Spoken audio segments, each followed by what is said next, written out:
all have the West Now disease. We do. Welcome back, strangers. Today we're joined by Swamp Dweller, a southern gentleman who enjoys making videos that'll freak you out about cryptids, creepy stories, the paranormal, and all things that give you nightmares. So, first off, my name's Blake. I am the editor / voice of The Strangest. We're a paranormal channel that investigates all sorts of stories, and we go to the places that we talk about. We bring you footage from them. It's a good time. If you're new to the channel, check us out. Hopefully you like it. If you don't, I'm sorry. So I'm very sorry. But and this is Ethan. How's it going? Thank you guys for watching. I help edit and write and do some of the stream stuff. So I'm really excited to have Swamp Dweller here.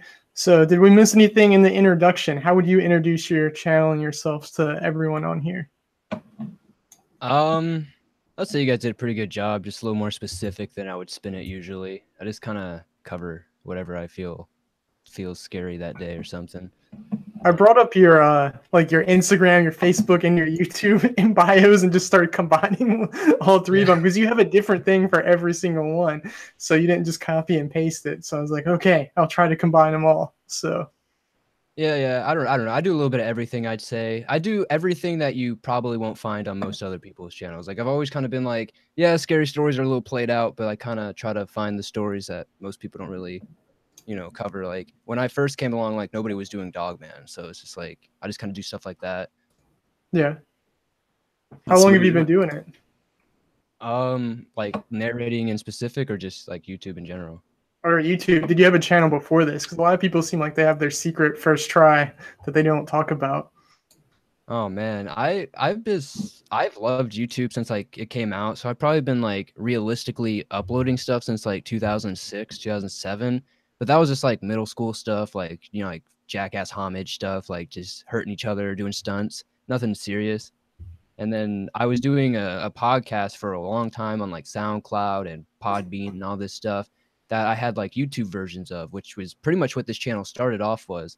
And then that started getting a little popular on YouTube, and I just kind of got bored with it, if I'm honest with you. Like when I get creatively like confined, I feel I just lose all interest. So I lost interest in that, and there's a gentleman by the name of King Spook who I happen just to be personal friends with outside of like YouTube and all that. And that's an interesting story how we met, but that's for later, I guess. But like he just kind of was like, hey, you should try narrating some stuff. I tried a few times, didn't really know if I liked it, but I realized I have all these like stories people would send me, because my podcast was me interviewing people and who have seen strange things or research strange things like that.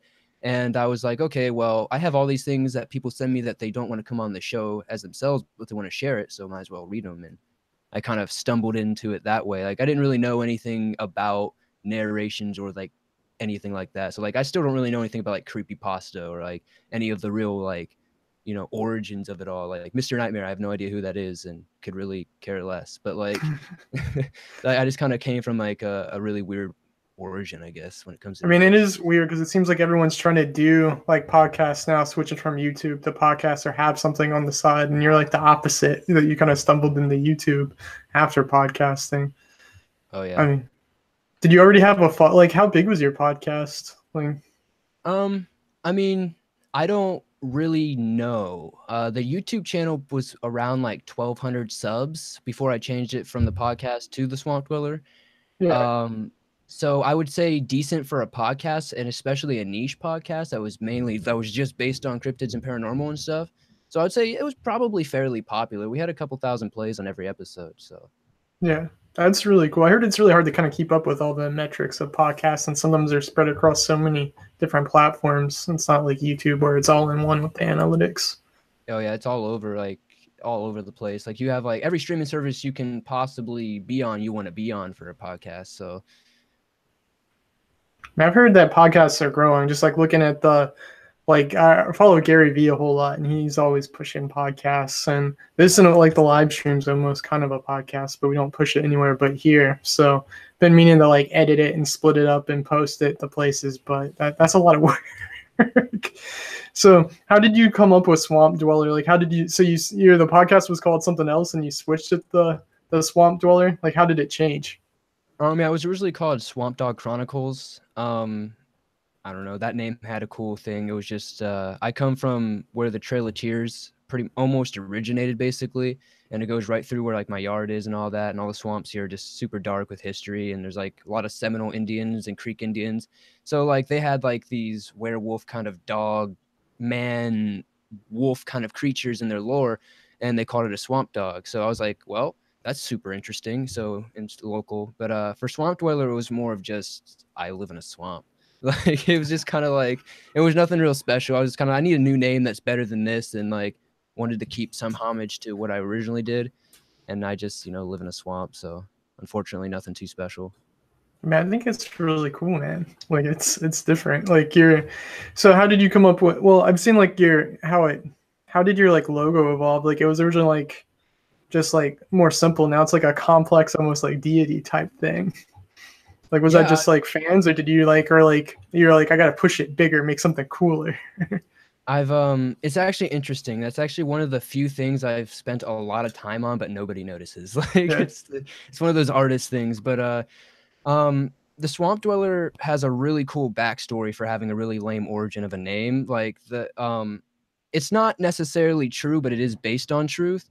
Going back to those Seminole Creek Indians I was talking about before, in this area they had a deity that was somewhat of a guardian or a demigod of sense, maybe even a god in general. It's really hard. I don't know the exact translations of the words, but basically when the Spaniards were coming in Florida originally, and they were coming in and taking over the land and shooting at them and killing them and giving them diseases, they would yeah, call upon this spirit of the swamp that was a protector that would come, and it would possess a wooden totem that they made, and then it would go and kill or chase off or do whatever it did to make those Spaniards leave. And ultimately, the Spaniards gave Florida to the Americans. So I think it worked.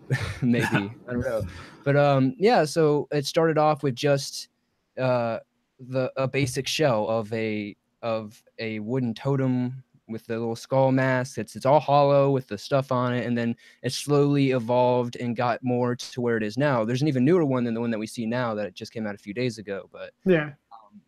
it's I don't know. Most people just think it's a Wendigo, so I just go with that. But it's it's a wooden totem with a deity. That's where the glowing eye comes from in the intro. It's just a spirit inside, so it's not an actual creature itself. Yeah. No, So it's what basically made just me like a protector interested in of it the was I saw where swamps. you had posted the new one, and that's what got me interested. I started looking back through it, and especially when I was trying to look at like the thought, like what we were gonna make our thumbnail. That's what got me interested in it. So, did you have someone? Did someone make it for? Like, do you pay someone to make it, or is it like fan made that sent you like, hey, check out what I made? The original one, honestly, I have no idea where it came from. Somebody sent it to my email very early on, and I was like, okay, I just don't, I can't find that email. I don't remember who made it, but the new ones that you see now are all by Yeah Man, and there is one variation that was made by I don't really know what he goes by now, but at the time it was going by Peach Pit. Yeah, Um, so that's where that one came from. But pretty much they're all from Yeah Man. They're all commissioned. I go to him. I kind of tell him, I'm like, hey, this is what I'm looking at. This is kind of what I'm thinking, and he usually gets back some amazing stuff. yeah. Does he get it right the first try, or are you picky? Like, no, you gotta tweak this. You gotta change this, because I know sometimes it can be different. Like when you're trying to like tell your vision to someone. Blake is usually really good at me just telling him. It's like I need this, and he does it. I'm like, wow, that's exactly what I was picturing. But some people are like picky. Yeah, definitely. I mean, not so much because I've worked with Yaming so much now. At this point, I'm like, I trust his artistic vision, and I'm like that with a lot of people. I'm not like super like picky. Like I'll give them like an outline of what I'm looking for, and I want to see how they can put their own touch to it. So I don't get too picky if it's not exactly what I was looking for, but it really just depends on what details they messed up, I guess. Like if it's a major detail that's kind of effed up and I need fixed, I'm like, hey, got to fix that. But if it's something kind of minor, I probably will I'll probably add it into the backstory somehow. Yeah. I think every 10,000 subscribers, you should just add another antler point. I just have like a ton of antler points at the end. I actually don't know where the antlers came from. That was just like a Yeah Man thing he added into it. So I think it's cool that like it's kind of like a collaborative project at the end of the day, I guess. Yeah, that's awesome. We need our It's little monster. really cool.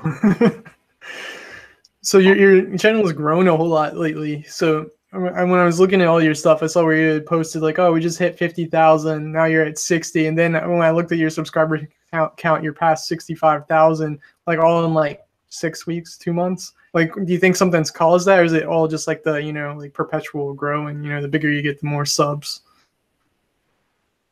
I think it's honestly situational. Like last summer, I would say I probably had my last summer I had my initial big boom. I went like 15K subs from like July to August last summer, and like that was basically my big boom initially. And then like I think from what kept it going at a solid pace from there was just my consistency. Because sometimes like videos just I have periods where videos would just shoot up to 100K overnight, and Yeah. then sometimes like it's just a struggle to get 10K on a video. So it really just depends, I guess, what time of year it is. Summer's always great. There's so many more people on the website because school's out, and there's just so much more of a big audience for me to, actually capture. And that's why, like in the summer, I generally try to do the most experimental stuff, like the Momo stuff, all the starting that new Explained series, trying to get more into like just doing stuff that might hit a different audience and different demographic. But I think it's just a mix of just being consistent, never really stopping, never really being that one of those channels that are just like, I'm gonna hold my content ransom or something. You just kind of just keep pushing forward, because if you keep pushing forward and being positive, like you're gonna get rewarded. If you stop and stop and stop and don't have a problem with every little thing that happens on the website, you're gonna have a bad time and probably not gonna go very far. Yeah. So you're the first time I've ever heard someone talk about like seasonal stuff. I never thought about it being seasonal. What about like since Halloween's coming up, everyone keeps talking about it. Is that a big thing, or do you think summer is the biggest time since everyone, well, like you said, everyone's on the internet? I never even considered summer like people being off from school and having more time just to dick around online. I'm not like I can't like say for fact, you know what I mean? But just from observation, from what I've seen, uh, certain holidays definitely have a lot more people, and certain holidays have, like, if we're talking about it from like a YouTuber perspective, like ad rates and stuff, like times around like Christmas and stuff like that, you're gonna make a lot more money because there's a lot more ads and they're higher and stuff. So that's like seasonal, you can get for that way. But when it comes to traffic, I think summer is probably the ultimate time, as we discussed, because it just has every age group has more time to be on, the website. And I don't know. I think Halloween is good for horror channels, but I don't know if it's necessarily as big of a time as it would be for like summer, because summer is like a 3-month gap, and then you have kind of like a week, maybe a month for Halloween if people are really into it. But like if you look at the larger aspect, how many people are really celebrating Halloween for a month? Probably not that much in reality. Yeah. So I guess it really just depends. I guess it's really just situational about at the time, but I'd say summer's probably just the best overall for everybody on YouTube. Yeah. Fuck, it's all downhill from here. Yeah, I never thought about this. This is our first summer, so I never. This is we've actually, yeah. Well, we actually noticed a pickup this summer. I thought it was because we had just gotten monetized, and like I heard that helps you in the algorithm. So that's kind of why I attributed it to. So it definitely helps. Yeah, that's why summer, like you'll notice, like a lot of channels go ham. Like they all of a sudden there's like 5 videos every week, or like everybody's all of a sudden going nuts. Some people have more free time, but most people know that that's the best time to capitalize. You get all those trends coming in the summer too a lot of the time. So yeah. So is YouTube is it your full-time job, or do you have like a real job, or like what's your career? That's such a non-YouTuber question to ask. I'm sorry. What's your real job? No, I didn't know, because I mean, Goodnight Goosebumps, he's in the chat. He's surprising by saying he drives all the way to Baltimore. Like, how in the world do you work a job, like commute so much, YouTube, like put out so much content and keep on top of everything? Like, it's impressive. And he has children. Like, it is insane. Like, there's it's a lot to juggle. Yeah, it is. And Michael Scott has a full-time job and then like does 3 videos a week of going places. It is crazy. So. I mean, it's definitely nuts. Yeah. Some people. For me, I do my main job. I mean, you could say that I do YouTube full-time, sure, and you wouldn't be wrong. But like, it's not necessarily my full-time job, if that makes sense. Like, I do other stuff. Like, I have an actual job, but I still work it the same sense as YouTube, as I do it through online. Like, I'm on what's an easy way to say, because like I have a weird position, but basically I'm an analytic manager. I go through, I manage people's analytics for certain products, for certain services, basically like I would for my YouTube channel. You know, I'm seeing what works, what doesn't work, what we need to capitalize on, what we need to invest more in, stuff like that.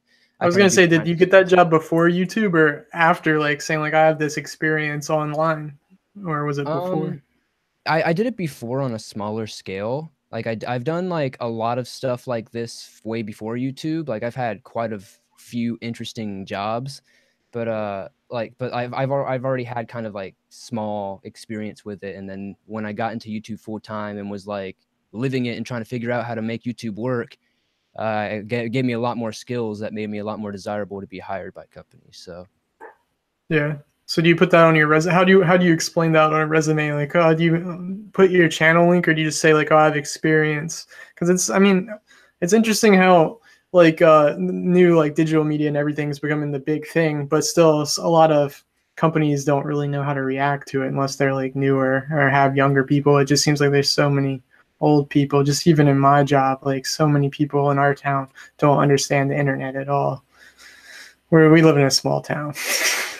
oh yeah, it definitely depends where you are. Like if you're like working, like the company I work for is in Silicon Valley over in you know, the Bay Area of Yeah, Cali. So yeah, like everybody there, like I could say, hey, I basically I make your shit more efficient. And you know, it's kind of like that's pretty much my job at the end of the day, is to make whatever you're doing online more efficient on a daily basis. So I'm not necessarily there to make you go viral and get you 1 million views overnight, but I'm there to make sure that you can get, say, 50,000 views every single day, and then eventually get to a point to where you're making 1 million views a day or something like that. yeah. Have you had something go viral, either yours or something, another project you were working on, and that you wished it was on your channel?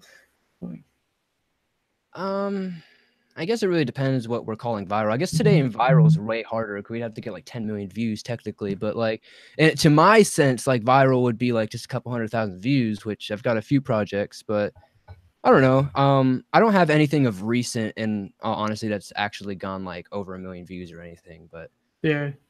It's interesting that you said actually viral. I've read a lot of things where like a lot of stuff you'd consider viral videos now are like manufactured viral because it's yeah, yeah. so many companies involved in making sure it gets on the right websites and everything like that. And that it's not really the same as it was like in 2010, like where it could Yeah. be like a small channel all of a sudden just puts out this video, gets 10 million views, and they've only had like 50 views before that. Now it's like 100,000 sub YouTuber gets a 1 million view video and they consider that viral, where most of it's just their audience actually watching the video for once. It's pretty crazy how far virality, I don't know how to say that word, but how far being going viral has actually come in the past like just 10, 12 years of YouTube being around. Like 1 million views, 100,000 views back in like 2006 was unheard of. So it's like imagine now that like, oh, 1 million views, there's people that get that every day on their videos. It's crazy. So I don't know. Yeah. Do you have it? Do you have any YouTubers that you look to that aren't in the same genre as you? Like, who do you follow, like, to look for trends or anything different, like that's happening on YouTube? Honestly, I don't watch other narrators or other horror creators all that much. Yeah, I don't even consider myself a narrator, honestly. Because I don't like everybody says, yeah, you read stories, you're a narrator. I guess so. Sure, you can call me one, but I just don't consider myself one because I have no traditional training. I've never read an audiobook, you know what I mean? Like I don't know. But so I just consider myself just kind of a guy floating on YouTube doing whatever he likes. People I look up to the most are like No Jumper, Joe Rogan, Ice Poseidon, just Hyphonics, all people who do nothing that are remotely near me, people who are doing innovative things. Like Ice Poseidon literally invented just live vlogging your day.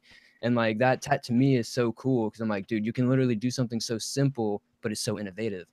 And I don't know, like stuff like that is what I watch because it inspires me. It teaches me how YouTube works on other fronts too. So I recently yeah, got into Ice Poseidon and just like going through all of the times he's been swatted and stuff like that. It's like insane to think of that lifestyle. It's like, oh, at any moment, you know, I could that have a guy's SWAT awesome. team.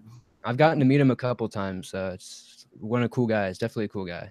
That's awesome. But Oh yeah, he lives crazy shit, he man. lives in Florida, doesn't he? Well, he was just in Florida. He was from Florida. He lives in like LA now, but about a month ago he was in Florida doing like the streamer house thing with a bunch of streamers and stuff. So I went down there and met him, you know, smoked a little bit. It was really cool. Got really drunk, watched saw a guy get beat up. It's all on stream actually. I can send some clips. It's pretty funny, but Yeah, dude. That's awesome. Did you get any like following from the streams by chance, or was it just kind of like a random I'm sure encounter? it's possible. I'm sure I got something from it. I don't plug myself because I don't want to be like in that certain community they call them leeches and stuff, and I don't want to be that guy that's like, Stream hey, check out my snipers. YouTube. Yeah. Yeah, I don't want to be like like that guy. I'm not trying to really stream myself. I'm just trying to like I just genuinely wanted to meet the guy because like I've been watching him for like 2 years, so I was like I'd be cool to meet him. Yeah, it Maybe seems talk like to an him. interesting guy. I guess it's just weird, like, I guess if you live stream every minute of the day, people start, acting crazy around you, but he's just had some pretty crazy things. So it's Yeah. definitely entertaining. It's definitely fun to watch. It's definitely fun to be a part of sometimes, but I don't know if I could do that full time. I mean, it's definitely what interests me because I don't want to do, like, I don't want to be that guy who's just doing scary stuff all the time. I want to actually like one day like move into doing other stuff like that. So not exactly live streaming my life, but I don't know, do something a little bit more innovative. Yeah. Have you thought about what exactly it would be, or do you know like what interests you the most that's not what you're doing now? I have a lot of projects I've worked on the past year that I've kind of just kept under wraps and haven't uploaded or anything. Like I have an exploration series where like it's like first person GoPro footage of me just exploring through the woods, seeing some creepy stuff, just kind of, doing stuff like that. I've got other things I'm doing, like some docu-series. Actually here in a few weeks, I'm going with my friend D from the Bigfoot Dogman Research Project to Kentucky to actually record a cool project. So I don't know. I have a lot of cool stuff I want to get into, like more like I want to get more behind the camera and get more of into videography and stuff like that. Yeah. So starting out, like, would you have done anything different with your channel since you're talking about you want to do all these other things? Like, are you happy with how everything's like has come to this point, like where you've gotten? Mm, I don't know. I don't think I could change anything because I think where I'm at now is I don't know, it's a blessing. It's kind of what I always wanted.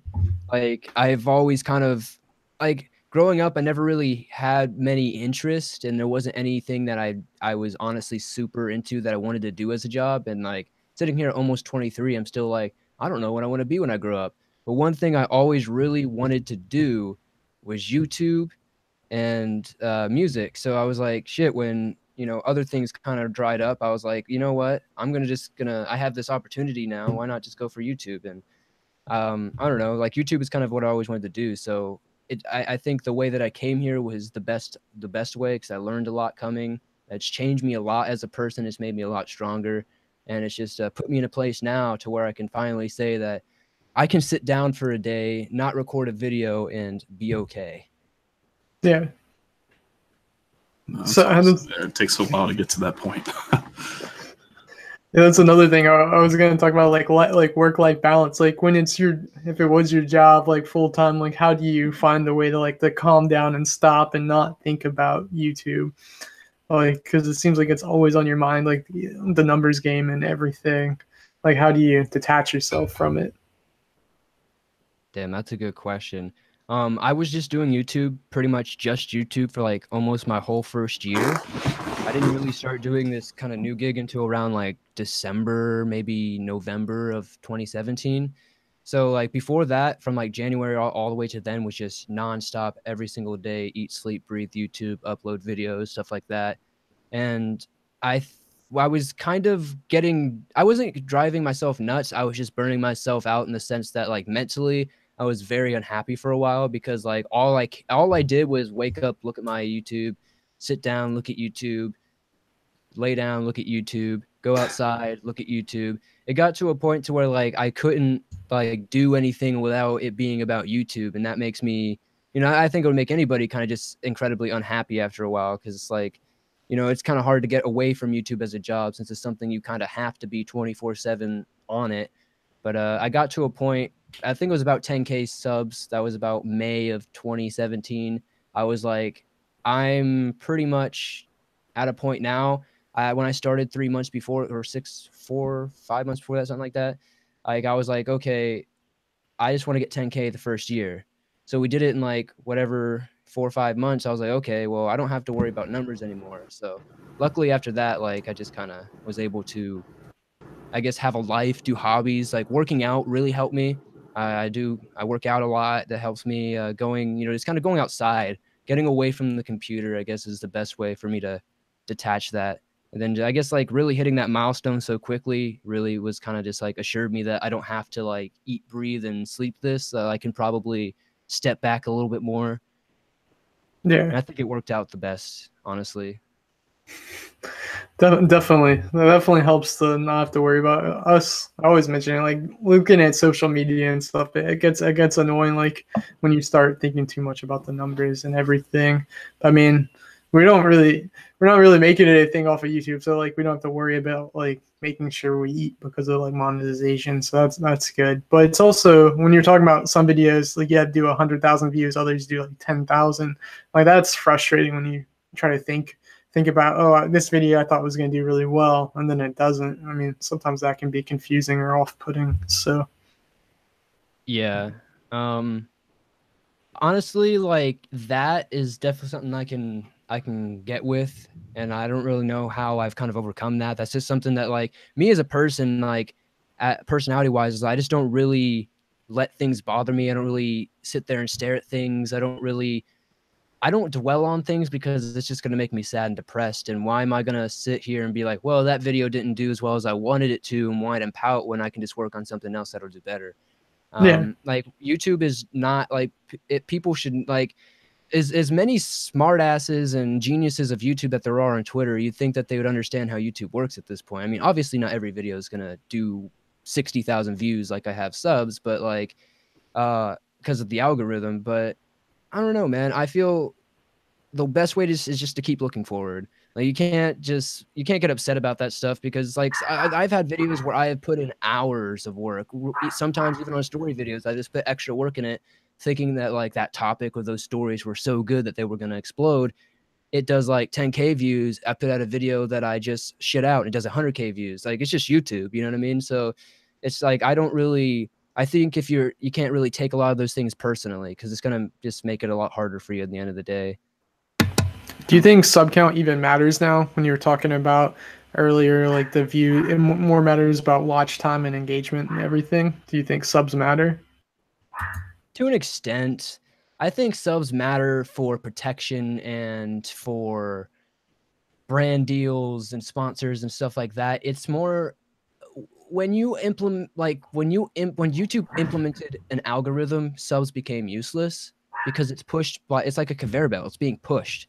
You know what I mean? By a machine. It doesn't matter how many subs you have at that point. You can have 3 subs and have 1,000,000 views. We see it all the time. So like subs, I don't think necessarily matter outside of a engagement and marketing and branding standpoint at this point, because like it means a lot more now that there's an actual YouTube partnership program again, but like it still doesn't mean anything because you have now they're having, well, I guess they call them memberships now instead of sponsors, but they have the membership thing, which is basically the sub button for Twitch, which why I think Twitch is great for that reason. Like makes subs matter because you're getting, $4.99, whatever it may be per sub. But like on YouTube at this point, subs don't really matter outside of marketing and branding. Yeah. Tuxedo Cat said, asked rather, if YouTube crashes overnight, theoretically, what's everyone's backup plan? For us, we've already talked about it. We're just working the corner. And that's really all we have. The kinkiest on Pornhub. Our skill set's not that like it's not that big, so we got to just work what we got. I'm gonna move into one of these guys' basement probably. I'm fucks. You know what I mean? I got no skills. I'm gonna be knocking on their door, be like, "Hey, bros, can I diddle myself in your basement on cam?" Yeah, we're gonna have a cam hostel, cubicles lining a basement. Hey, man, cam girls make like $500,000 a year, so I mean, like, I think we're the ones in the wrong line of work, but yeah, we're gonna go for that Adam and Eve sponsorship. I'm gonna try to get that sponsorship for the channel. I've gotten weird ones, so like if I've gotten some other ones, I think I can get that one. That'd be Let's an do it, interesting dude. one to get. The strangest unboxings. Honestly, Adam that'd be and Eve. hilarious. The strangest channel, but they have like the strangest fucking like ad placements. You just have like fucking Adam and Eve, or like there's a company that hit me up called Auto Blow. Like it's literally basically just a machine that blows your dick for you, and they're like, "Well, you promote this, we'll send you one for free." I was like, "I'll just take money. Like I don't really want this. I don't really want. How do I explain this to my girlfriend when she walks in? Like that's a problem." Just tell her you got a new sex toy to try out for you guys. Like, yeah, it's okay. You can just stay over there. We don't even need you now. Yeah.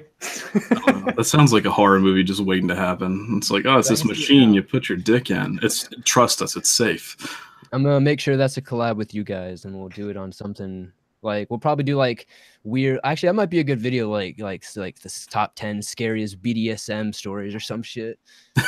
Dude, that'd be a good one. Go ahead and put that on the calendar, Ethan. We have to make that happen.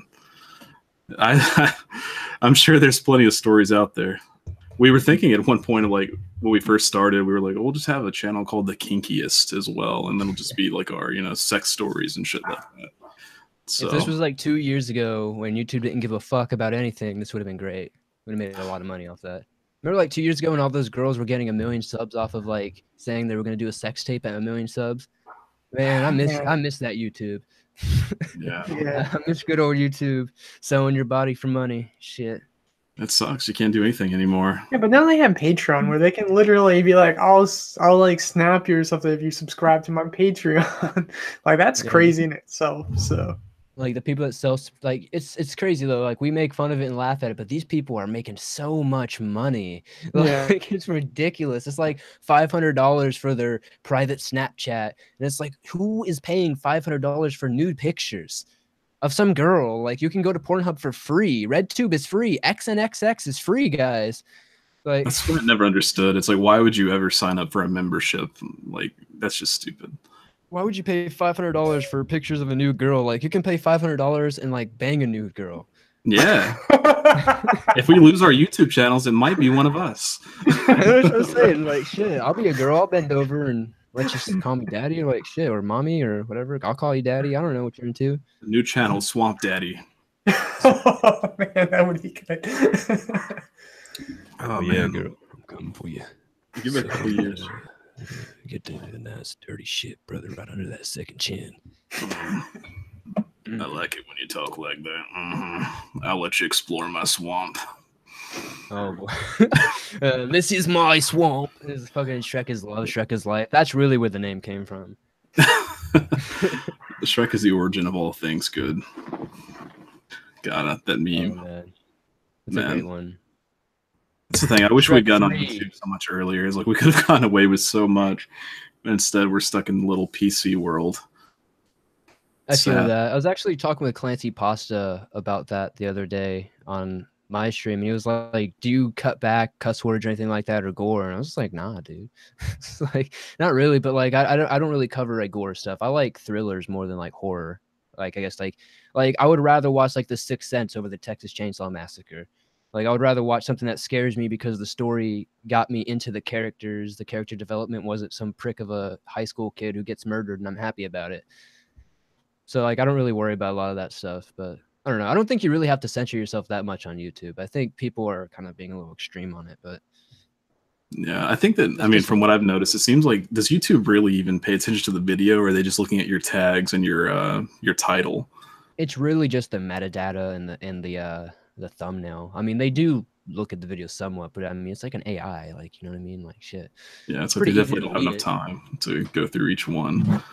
So I don't know. It's like we just had some random, like anything that we do on our channel that's unsolved mystery just automatically gets demonetized.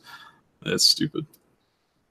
Yeah, I mean, the only ones that really for mine get hit are like ones that are a little crazy, like the West Memphis 3, satanic killing spree, stuff like that. But like they always get like approved, so like I don't really trip. But like I don't know. That's why I always schedule videos like a week ahead, so I can always just avoid a lot of that stuff. But like I don't really see that quote unquote demonetization. It's not demonetized, guys. It's limited ads. There's a complete difference. But anyways, That's just a pet peeve of mine. It's like, I got demonetized. I mean, no, you still have YouTube Red revenue and limited ads. It's not demonetization. We're new to the game. I think we've only been monetized for like, has it been a month yet? Yeah, it's right at a month now.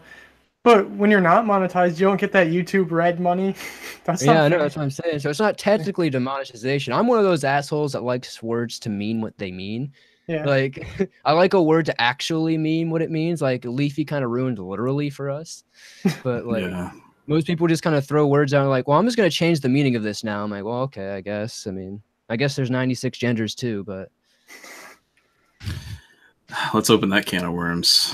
I identify as a toaster. same, bro. That's cool. I mean, Have I'm you a had guy that any- calls himself Swamp Dweller online. Like, are you Yeah. really going to get offended by my opinion? Have you had any strange internet encounters now that, I mean, your channel is pretty big. Have you had, what's the weirdest email or something you've gotten? Shit, that's a good question.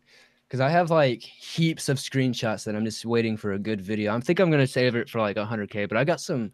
I've saved every weird ass like just over the top comment and or email or something like that I've ever gotten. But I get a lot of weird ones, but they're mainly just people that I can't tell if they're just trying to troll and send in a scary story, but it's not, or if they're just like there's just genuinely like batshit crazy people who will send me the 5-paragraph essays with no periods, no punctuation at all, no spaces, nothing, just one big ass wall of text. And after I get done reading it, because like I'm like, shit, dude, the intro sounds cool, because it'll be something like Skinwalker fucks my cow in the ass and does a backflip over the farmer's trailer. And I'm like, oh shit, I gotta read this. So like I'll read through and it's just like a whole fucking like crazy fanfic of like a Skinwalker bending some dude over or some shit. Like, I don't know. I just get sent all kinds of weird stuff, and like I just get immune to it at this point. Like I don't really know what's weird anymore and what's not. You could have just told me in private that you didn't like the story. You didn't have to put me on blast like that. And it was Skinwalker's bet, you know. I can't even fuck with it. Blake likes to send fan mail in his spare time to YouTubers. Sorry, it was Skinwalker does backflip while praying to Jesus while doing a cover of System of Down's Chop Suey. Man, it was toxicity, but okay. On the banjo. At least you remember the important parts. Ring a ding ding a ding a ding ding. Yeah, we wanted to actually get all of our like really bad comments and put them in a video, but we thought it would inspire people to leave more bad comments and hoping to be featured on it. So we're like, fuck it. I mean, that's just free comments, bro. Free promotion in that algorithm, brother. Yeah. Like at this point, like I get asked a lot. Of people are like, "Do you delete hate comments?" So I was like, "Why though? That's just like free comments." And like most of the time, like once your channel gets a little bit bigger and you get all those random weird ass people who like reply to every comment, like you start getting all like these weird tangent conversations of people just being like, "Oh my God, I can't believe you would say Swamp Dweller can't read. Like, are you saying that for real? Like this guy, you don't even know what he's been through. Like they know me personally or something." And like they just go in. Like I just love watching it at this point. Like I think it's entertaining. Like the comment section is a fuck fest of entertainment for me. Do you read all your comments, or is it too much to keep up with? I read them all. Like I don't reply to all of them anymore because like it got so redundant after a while. Like there's only so many times I feel that I should say thank you to somebody who's like, great video, Swamp. And that's what like 95% of the comments are. It's just positive stuff. People being like, thanks for the video, love it always, stuff like that. I only really reply to comments now that warrant a reply, or like something that's not this like the typical like thanks Swamp or this was great, you know. So something that's not redundant for me, so I'm not saying thank you and looking like a robot in my comment section. But yeah, I read like every comment. Like I'm very active. I haven't really changed my stance or my standpoint at all when it comes to how I run or, you know, view my community. Like I do it this exact same way. So yeah. Somewhere you have a Reddit. What do you use that for? Like, because it's active. You have people posting. Is it just people posting stories, or how often do you go to that? I don't know. I made that when I first started, just to like, I guess because people told me to. And honestly, people I don't know. I don't really keep up with it, but sometimes people post stories there. Maybe I'll read them. I mean, most of them, if I'm honest, are just kind of like typical let's not meaty stuff that I really wouldn't touch all that often. So it's kind of just there if I ever feel like, you know, reading a stalker story, I guess. I mean, I thought it was cool because I was like, this is probably what his email's like. People sending him stuff, and you can just go through and read it. So I thought it was pretty cool. I Have mean, you I had? think it's good to have like options, you know what I mean? Like Yeah, multiple places to go to. yeah. So have you ever had any personal like paranormal experiences? Like, how did you get into like paranormal type things?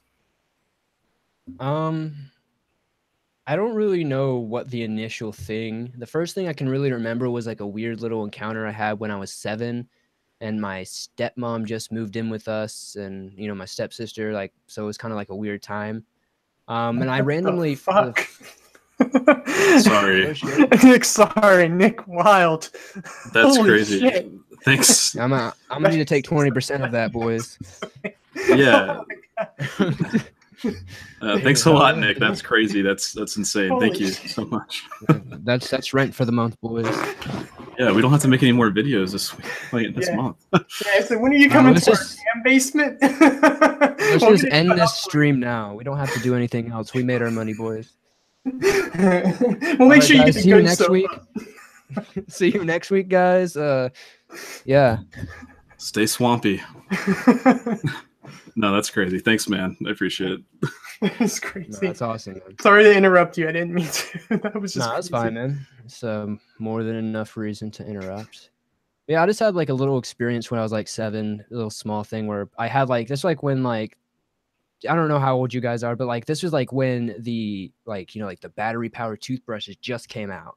Yeah. Like you press the button and they're like, and like super cool. It was like 2000, 2001.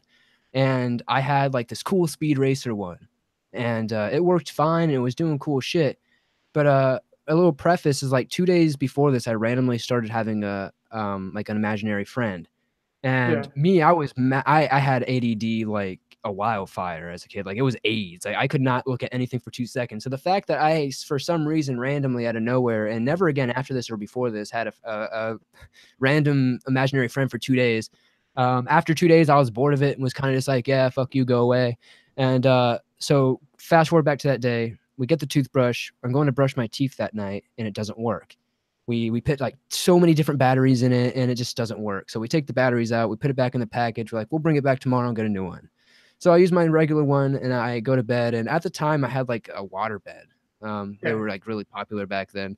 And I'm sitting there, and I just remember waking up with all these, you know, cold sweats and like odd dreams. And then exactly at 3 a.m., I remember because I had this big Tweety bird clock kind of thing. And it was just like 3 a.m. and it would make like, you know, like every hour it would just do like a little Tweety bird thing or whatever. Like, I don't really know what he used to say to the cat, but whatever that was. And I remember waking up right at that, and down the hall you can hear, it's my little toothbrush automatically going, but there's no batteries in it. And then you can hear it fall and hit the ground, which doesn't make any sense because it was in the packaging. So somehow it got out of the packaging, turned itself on, and buzzed its way all the way off and fell down. So that was like my first real encounter with something, I guess, paranormal. It could have just been like a malfunctioned thing, I guess, but like it was just kind of like so many random events happening in like such concise form. But I've had quite a few like kind of ghost things and stuff like that, and we'd be here forever if I talked about every one of them. But I don't really ghost hunt. You know, I don't really go and look for these things. I ghost hunted like for a little while and I've done some, but I don't need to know that they're real because in my opinion they are. I've experienced enough to be like, yeah, I don't know, maybe it's just me freaking myself out, but there's definitely some weird shit that happens sometimes. So it's kind of Yeah, how I am. that reminded me of like an intro to a horror movie where the small things start happening and it just starts escalating from there. Like, so did Yeah, anything else happen? Do you think it was something with your stepmom, or do you think it was something with the toothbrush? Did you ever think more, or did it just all of a sudden stop after you got rid of the toothbrush? I mean, that initial encounter kind of stopped. I think what happened is I'm very much a believer of energy, and science proves energy is definitely a thing. We can all agree on that. And energy doesn't dissipate. It just doesn't stop. It just doesn't, you know, go to thin air. So I think that maybe somewhere I either picked up some weird bunk ass demon ass friend, or I might have conjured something because I was a pretty lonely kid. And maybe something came and answered my call for a couple of days. And when, you know, my ADD self was like, all right, I'm 7, let's go play some PlayStation. I guess it might have pissed it off, but I didn't really have any actual like scary encounters until I was like 14 after that, when like my grandma died and a whole bunch of other shit. But we could do a whole stream on that. That would take hours to talk about. We should definitely have you back just to talk about all your paranormal stuff. That's crazy. I've never really experienced that much stuff. That's really cool that you have. Do you still have stuff happen to you, or is it just when you were younger? Not really. I think it was really a part of that time in my life. A lot of my like quote unquote paranormal experiences were when I was very depressed, going through a very hard time. I grew up like, I'm not like a guy who looks for a sob story, so I don't really throw my stuff out there. But I just grew up in a very unfortunate circumstances and stuff like that as a kid. So I had a lot of hard things to deal with as I was growing up to become, you know, the man I am today. And I feel a lot of I might have gotten into some dark times and invited some dark energies here and there, maybe. Yeah. Well, I don't want to be the guy that's like, this happened, this is true, the ghosts are real. You know, I'm not that guy. I'm not trying to prove anything, but I just, you know, that's kind of just what happened. So that's all I can really say about it. Yeah, they say that certain mindsets and, you know, being in a certain mood can affect whether a, you know, spirit can talk to you or anything like that. I always called myself a hopeful skeptic because I've heard weird things, but it's nothing that I can definitely say, oh, that's a ghost. So, you know, I'd love to have something happen, but, you know, it's whatever. I think it's cool. I would like to think they exist. Yeah, definitely. Like I had a Furby that, you know, worked without batteries once. That was weird, but yeah, dude, shit like that's weird. Like it could be a malfunction or it could be some weird shit, you know? Like I think it really depends on the context of how shit's happening, but I think that openness and just kind of being like, wow, that could have happened, because like ultimately we don't know anything about death really. So like if that, I feel like that just leaves the door wide open for there being some sort of afterlife or energy carrying on. Like I don't necessarily know if I believe that there's people in the sky and people underground burning, but like I do think that our energy goes somewhere, whether it stays here, goes to some other dimension, or, you know, goes to some place in the clouds. I don't know, but I think something has to happen. I don't know. You never know. Like I said, no one can really ever know. I mean, I guess we'll find out with one of us, like, I mean, God forbid dies, but like one of us comes and trolls us. You know what I mean? Like, well, I already told her, Blake, I'm here. If I had the chance, I would definitely come back and haunt people. And I think honestly, we talked about that on a recent live stream. It's like, if given the chance of, you know, oh, you can go straight to heaven, it's perfect, you're gonna have a great time, or you can go fuck with your friends and be like, give me like 100 years, I'll just fuck with them and their children. That guy. I would fuck with people so hard, like I would go like find people like Southern Cannibal, be like, stay hungry. Like just do shit like that. It's like, what the fuck?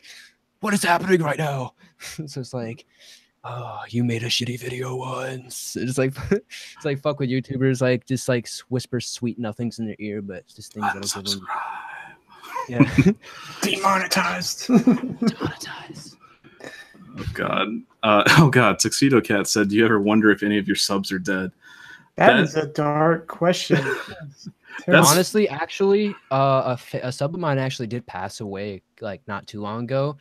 Her name was Pumpkin Joanne. She was actually a really long time subscriber of my channel, and came to every live stream, always helped, sent super chats. Very nice lady. She loved Ouija board stories. She's actually the only reason I actually covered Ouija boards on the channel, which ended up being a very popular video. Yeah, she passed from cancer recently, but I don't know how many of my subs necessarily are dead. But if you mean it like that way, if you mean it by like how inactive are your subs, I mean, as inactive as everybody else's, but is that my fault or YouTube's? Yeah, that's the sad thing. They're like, you know, we have a Discord, and when people stop showing up, you start worrying about them. It's like they were here every day, and then they're gone. It's like, I hope they're all right. Yeah. Yeah, I mean, I guess it's something you can think about sometimes, you know, like how many of those 66,000 people that follow me, like how many of them are still alive, or how many of them have died, you know what I mean? Like what lives do they live? But I think at the end of the day, like that would give me too much anxiety, because I'm one of those people that I genuinely do care about what I do, and I do care about my subs. So if I thought about it that way, I think it would be a lot harder for me to do this. So I like to just try to look at it as a number and detach myself just a little bit, you know, disassociate myself just a bit so I don't, you know, make myself miserable ultimately. Yeah. So we only have like 10 subscribers. So it's like when one goes missing, it's like, oh shit. Yeah. This isn't good. I mean, it can be noticeable, you know, especially when you're smaller and like you say you like 4K subs, 3K subs, and like you lose like 10 sometimes when YouTube does those freaking clean outs. You're like, God damn it. Like, I think it honestly gets worse the bigger you get, because sometimes like I'll just lose like 100 subs sometimes. I'm like, well, that sucks. Oh my God. But it's like, I don't worry about it. That doesn't happen often, but it's always when YouTube's like, hey, we're doing some rollouts and we're cleaning out inactive accounts. But it's like, I get most of the time when that happens, all of a sudden I'll get like 30, 40 people commenting on my videos. YouTube unsub me for some reason. So I'm like, are you really clearing inactive people, or people who just happen not to click on my video that day? Like, I don't know. YouTube's a place to be, man. It used to get us so bad before we realized that that's what YouTube was doing. It just happened. It's like, oh my God, we're garbage. Yeah, what was the video that caused it? Like, it would be terrible. And we just lose like part of. I think that's honestly something people don't think about, but like a part of growing is shedding. You know what I mean? Like I lose subs every single day. I mean, like obviously I'm not losing in the negative. I go up, like I think Social Blade says like 200 something a day, something like that. But I probably lose anywhere to maybe 5 subs a day, maybe more sometimes. It really just depends. Like anytime I upload, I'm for sure gonna lose a sub or two. You know what I mean? It's just how YouTube is. Like some people see the video, oh fuck this isn't real, I don't care. It's just like YouTube is a place of such finicky and picky people that like you can't please everybody. So you're always gonna lose subs at some point, but it's just kind of natural. Like you'll lose some, but for every sub you lose, you gain 5. You know what I mean? It's kind of like that same thing. Like for every hater you have 10 lovers. Like you just got to kind of think of the overall scale and not worry about that 1 or 2, you know, specific numbers. Got to look at it the overall. Well, we lost 2 this hour, but we ended up going 25 up for the day. You know what I mean? Yeah. That's how I look at it. It just keeps me more positive. I'm still a guy that will, even at now, like when I put out like new types of videos, like these explained videos or the true crime ones, and I don't expect them to do as good as my typical stuff. So when they do really good, or if they do like 4K views, I'm still really excited, because I'm like, that's fucking awesome that I have 4,000 people who give a shit about this type of stuff. And that to me, I'm like, cool, I already have a solid base views to start on. Now I can continue growing on it. But I don't know. I just try to think about it that way, so you don't like get yourself in that YouTube rut where you're like, oh man, I was getting 100K views last month, now I'm only getting 20. I don't know. Sassy sounds pissed. I know. I'm about to have to take her back up. I don't know what's wrong with her. She gets... Sorry, you guys. This is why I do it at my office. What's the scariest thing you've had happen to you that's not paranormal? Oh man, shit. I've got a lot of good ones. I did for 8 years before YouTube, I was in a band and I did a lot of like touring and stuff and kind of was all over the place. So I ran into a lot of fucking weird people on the streets and like going to all these towns and small cities and stuff that we'd play. So I'd probably say the scariest is just like multiple encounters with cracked out people who are literally trying to stab you with a dirty syringe, and people who are trying to rob you, chase you, stuff like that. I don't know. I've just been put in so many situations. So for me personally, it's really hard for me to say what's scary to me, because I grew, there's a point where I grew up in like a hood that was nothing but Hispanic and Latinos and stuff, and they didn't speak English and I didn't speak Spanish. So I kind of got in a lot of situations where knives were pulled and crowbars were pulled and stuff like that, where I had to kind of get my way out of it. So I don't know. I guess it's really subjective to what you would find scary. But I would say probably the scariest thing that ever happened to me was like this crazy heroin addict guy in downtown, I think Knoxville, Tennessee it was. He just was fucking roided out or something. He literally pulled this, like he was passed out on the ground, right, against this like bank. And he had a needle literally sticking out of his neck. Like literally sticking out of his neck. And we just got done with our show. We were loading up everything in the van. And I happened to walk over here to the ATM because I'm like, shit, I'm going to get $20. I'm going to get myself some McDonald's. We about to be gooch. And then like this guy is just like literally sitting under the thing. I don't know why he decided this was a great place to sit. But I'm like, okay, so I'm not going to fuck with this ATM. But as the moment I start to turn around, he all of a sudden literally just like levitates or something, jumps up to his feet, and he's like, "You got some crack, boy," or something like that. And I'm like, oh hell no. I'm like, at the time, like I was way smaller. I wasn't working out or nothing. So I was probably like 110 pounds at the time. Like I'm fairly tall. I'm 6 feet tall, but at the time I was lanky and skinny. So I was like, okay, shit. So this guy is just like all of a sudden like fucking Satan shit, jumps on his feet from sitting down, fucking pulls this thing out of his neck, and he's like, "If you don't give it to me, I'm gonna fucking cut you." And I'm like, oh shit. And he just starts taking off at me. And like, as I've said on many of my stories on my channel, if you've never seen a white, they call me like, I'm like a lightning bolt. And not because I'm fast, but because you just see a white flash. Because I was a lightning bolt. I white flashed my ass out of there and literally pretty much just tripped another homeless person that was on the street. But I mean, you got to do what you got to do. everything but the end was true. I didn't trip any homeless people, but like I just hauled my ass out of there. Like that was probably one of the scariest things for me personally because of how close it was. We were like less of 5 people. He could have easily at any moment stabbed me with that freaking needle. Like, and I was just like, shit, I don't even know what I did to provoke him. I just happened to walk by him, and I was like, I don't know if I startled him or something because like I didn't notice him at first. And I looked up and was like, shit, and started turning around. And then all of a sudden he's like, "Where's the crack, motherfucker?" And I'm like, "Oh shit." So I ain't got no crack, Dad. Fuck. That's insane. But like, those are the ones you really have to worry about because they don't give a fuck. It's Yeah, like, they don't. They're not. He just tweaked out of his mind. You know what I mean? He's like, shit. He's probably seeing me as some sort of purple alien or some shit. You're actually your avatar. Probably. It's like, oh, fucking swamp dwellers ruining this good town. Where's my crack? It's like your typical YouTube commenter. I want to meet these people in real life because like it's like anytime I'll post a video, like at least 5 or 6 comments. Is this a skinwalker? And it'll be like something about a ghost. It'll be like, I saw a ghost in my house. It was a skinwalker, man, for sure. Like, so it's like I want to meet these people in real life and talk to them and be like, "Hey, how was your day?" It's a skinwalker. Like it's like I don't know, man. I just feel like I don't know. I feel like these people have to be special if that's like the only thing they know how to say. But it's literally. Have you ever thought about meeting like the people who like say weird shit in your comment section just to see like if they're trolls or if they're actually that weird in person? I mean, we've definitely gotten some weird ones. I think most of them are just trolls, but I'm sure there's a couple that are just really weird. I mean, we appreciate it. Like any interaction we get. Have you guys gotten those really long ones that are like religious as hell? Oh yeah, we get those. I delete them. So they're crazy. I had that problem so bad, especially when you do cryptids, especially Bigfoot, because they're under the strict belief it's the Nephilim and that it's the devil, and like anything paranormal or anything that's like not human is the devil. And like I'll get these paragraphs and they'll copy paste them on every video, and it's just like, oh my god, I'm gonna kill myself. I have to delete all of these. I just got to a point where I leave them at this point, but.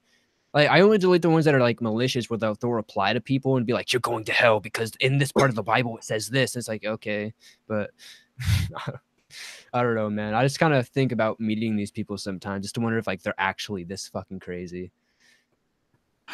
And I think they probably are. It's best to assume they are. I don't know, but I mean, of course, people are a lot more brave behind a computer screen. I feel like in person, it'd be kind of comical to meet some of the people. But hey. Talk the shit now. Come on, let's go. That's what I'm saying, dude. Block. I don't know. Did you just try to block me in real life? Did you just block me, sir? It's like I don't know. I just want to ask is like, why do you come to my videos? So like the things that like drive me nuts is like I hate ghost stories. Then why did you come to a ghost story video? It's like there's so many more. Or like when they're like I don't like these no sleep stories. Then why did you click on the video that said no sleep? Like yeah, Reddit's really bad about that too. Like we'll post in, something paranormal and we'll be like, downvoting it. Ghosts aren't real. Then they'll vote the video on YouTube. It's like, really? Ghosts don't really, you piece of shit. You don't know that. It's like, I love the ones that are like, how does it feel to be a liar knowing that all these are fake? I'm like, well, can you prove that these stories are fake? Like, I mean, do you have some evidence that we don't know about? I mean, come forward, brother. Like my email is right on screen. Like I don't know where people can say that honestly. It's like all this is obvious bullshit, but it's never what I've noticed, it's more people say that about stories that are obviously true or that could be true, like stalker stories, you know, like let's not meet type stories. Those are obvious, like those are the ones that are more obviously true because there's 8 billion people in the earth almost. Obviously somebody's gonna stalk somebody. You've never seen a stalker case on fucking CNN before. Like, I mean, like you said, like I don't know. I think people just sound absolutely insane when they're like, "Oh, clearly fake." Like nobody's ever been stalked before. It's like, what the fuck? Like, you sound to me, you sound nuts when you're saying stuff like that is fake because it's like, I mean, I think those would be the ones that'd be a lot harder to tell if they are fake because that's stuff that happens every day. Definitely. And I'd go a step further to say that even like the people that shit on the alien videos and they're like, aliens aren't real. It's like, that's kind of stupid to think about. It's like, I'm not saying this story is real, but it's kind of stupid to think that aliens aren't real.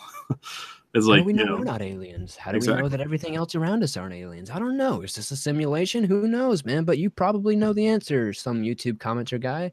Aliens. Happy birthday, Carrie. I do notice you in the chat there. Notice me, senpai. I noticed Tuxedo too, my man. Or yeah, I call him a woman, even though he's a man. But you know what we do in private, we don't need to talk about. Yeah, just keep it behind closed doors. What would you do if you got a stalker? Like if someone found where you lived, or have you encountered anyone in real life? Once, but like it wasn't Was it really that weird? creepy. Yeah. But like I mean, this was like again back in my I was like 17 at the time, and that was like one of the heights of my music career. But like it was, I had this weird like 13 or 14-year-old girl show up with her mom at my house somehow. She was just like, I don't know, like it like she had like blue hair, she was like this little scene kid, but she was at least 13, and like at the time I was 17. Like she just showed up to my house and like her mom was there with her. I was like, can I help you guys? Like I don't know how they got my address. I don't know. They just wanted to take a picture, I guess. But like it was just weird because like my band was never at a point where it was like a household name, you know? So like we got pretty popular for sure in the region, but like it was never like at a point where like, hey, you saw us on TV or something. You know what I mean? It's like, so I was like, how the fuck would you find out where I live? Like, I don't know. It was just so weird. What gets me is like, why would the parent think it's okay? It's like, that's what I'm saying. Like, I don't know that you're fucking kid. I'm clearly way older than her. Like, I was just like, this is weird. I'm not trying to like, I don't know if they were trying to offer me their 13-year-old daughter or something, but I'm like, I'm not trying to like, you know, I don't know, man. It was such a weird thing. Offering their daughter to the swamp dweller for good favor. I mean, if that happened now, that would be cool. I mean, I'd be like, hell yeah, scary stories go a long way. Scary stories aren't relevant, huh? Fuck you, Dad. The mom just wanted to shout out. The mom just wants a shout out. That'd be great. Please if I had more clout, maybe that would happen, you know. I need more Twitter followers. Help me out. Like, that's terrifying. That's the real clout. It's like I was watching a video not too long ago. It was about what's his name? Fuck. Social Repose. Like talking about how he put a video up. It's been a while actually, but he was like, you know, joking about, oh, but you can't find my house. And this kid, like, you know, left from like New York or something, found his house on the way to Florida, and like, you know, showed up at his house and was like, hey, what's up? And he was obviously like freaked the fuck out. So I mean, it's the internet. You challenge the internet, they'll find you out. I mean, like, look at Ice Poseidon's fans. They find him in a second. Like, so his address is literally like if you Google Ice Poseidon on Google Maps, his address comes right up. It's funny. Yeah, I've seen a few streams where they talk, like someone will be talking about his address, and they'll look at Ice, and he's just like, "It's whatever. They already know it." They'll be like, "Hey, just dox yourself." He's like, literally, that was the best stream I ever watched. He literally Googled it, like he was doing going through like Craigslist ads, and like he was like, "Oh, look, a free thing," and it was actually his thing. And then like the link took him to Google Maps, and his Google has his thing. Like I don't know. I think it's weird that Google did that. They registered his personal address to his YouTube name. I don't know. I think that's kind of weird on YouTube's end, but yeah, I don't know. Like the thought of that is terrifying. Like I like my privacy. I'd love to be big enough to where that's actually an issue, but at the same time, I feel like it'd get old really quick. It's like, I don't like this. It's like, I mean, whenever someone, like, even not being famous, people show up at my door and I still don't answer. Like, same, dude. I get a lot of Jehovah's Witnesses. I've got a Ring doorbell now, so I can just like spy on them and see if it's worth answering. So that's nice. I need to get one of those. No, it's like I live in the middle of nowhere right now, so like I feel like that would just be a bad idea for my part. But because like I'm sure like they'll be like, look at this house in the middle of goddamn swamp with this fancy ass shit. We're about to rob this motherfucker. It's like shit. Let's see. Rebecca said the girl killed herself that I was talking about. Sad times, man. And Coco Joe said, okay, can you guys grow up and stop swearing and take less drugs, but mainly just fucking grow up, please. Unsubbed and out of here. See you later. Peace out, Coco.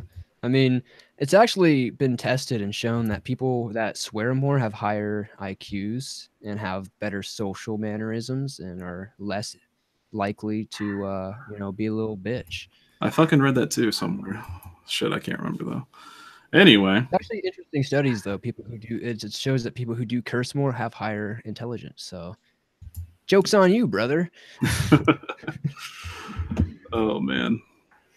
So I get those all the time. Like, so I don't not to interrupt you guys, but I get those all the time. My channel is like, oh, the swearing ruins it. It's just like, I mean, how old are you? Like, really? Are your other players like, oh, somebody said a cuss word. I need to make a stink about it. Like, it's 2018, and if you're really worried about somebody saying a cuss word when we have so much more to worry about in this country, I don't know. You're the least of my worries, I'd say.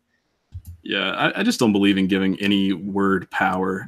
It's like, to me, I love saying the worst things possible. I like shock humor, but like the fact that people get so upset about cuss words, it's like, I mean, a lot of people take it from a religious standpoint. They're like, oh, it's it's a sin.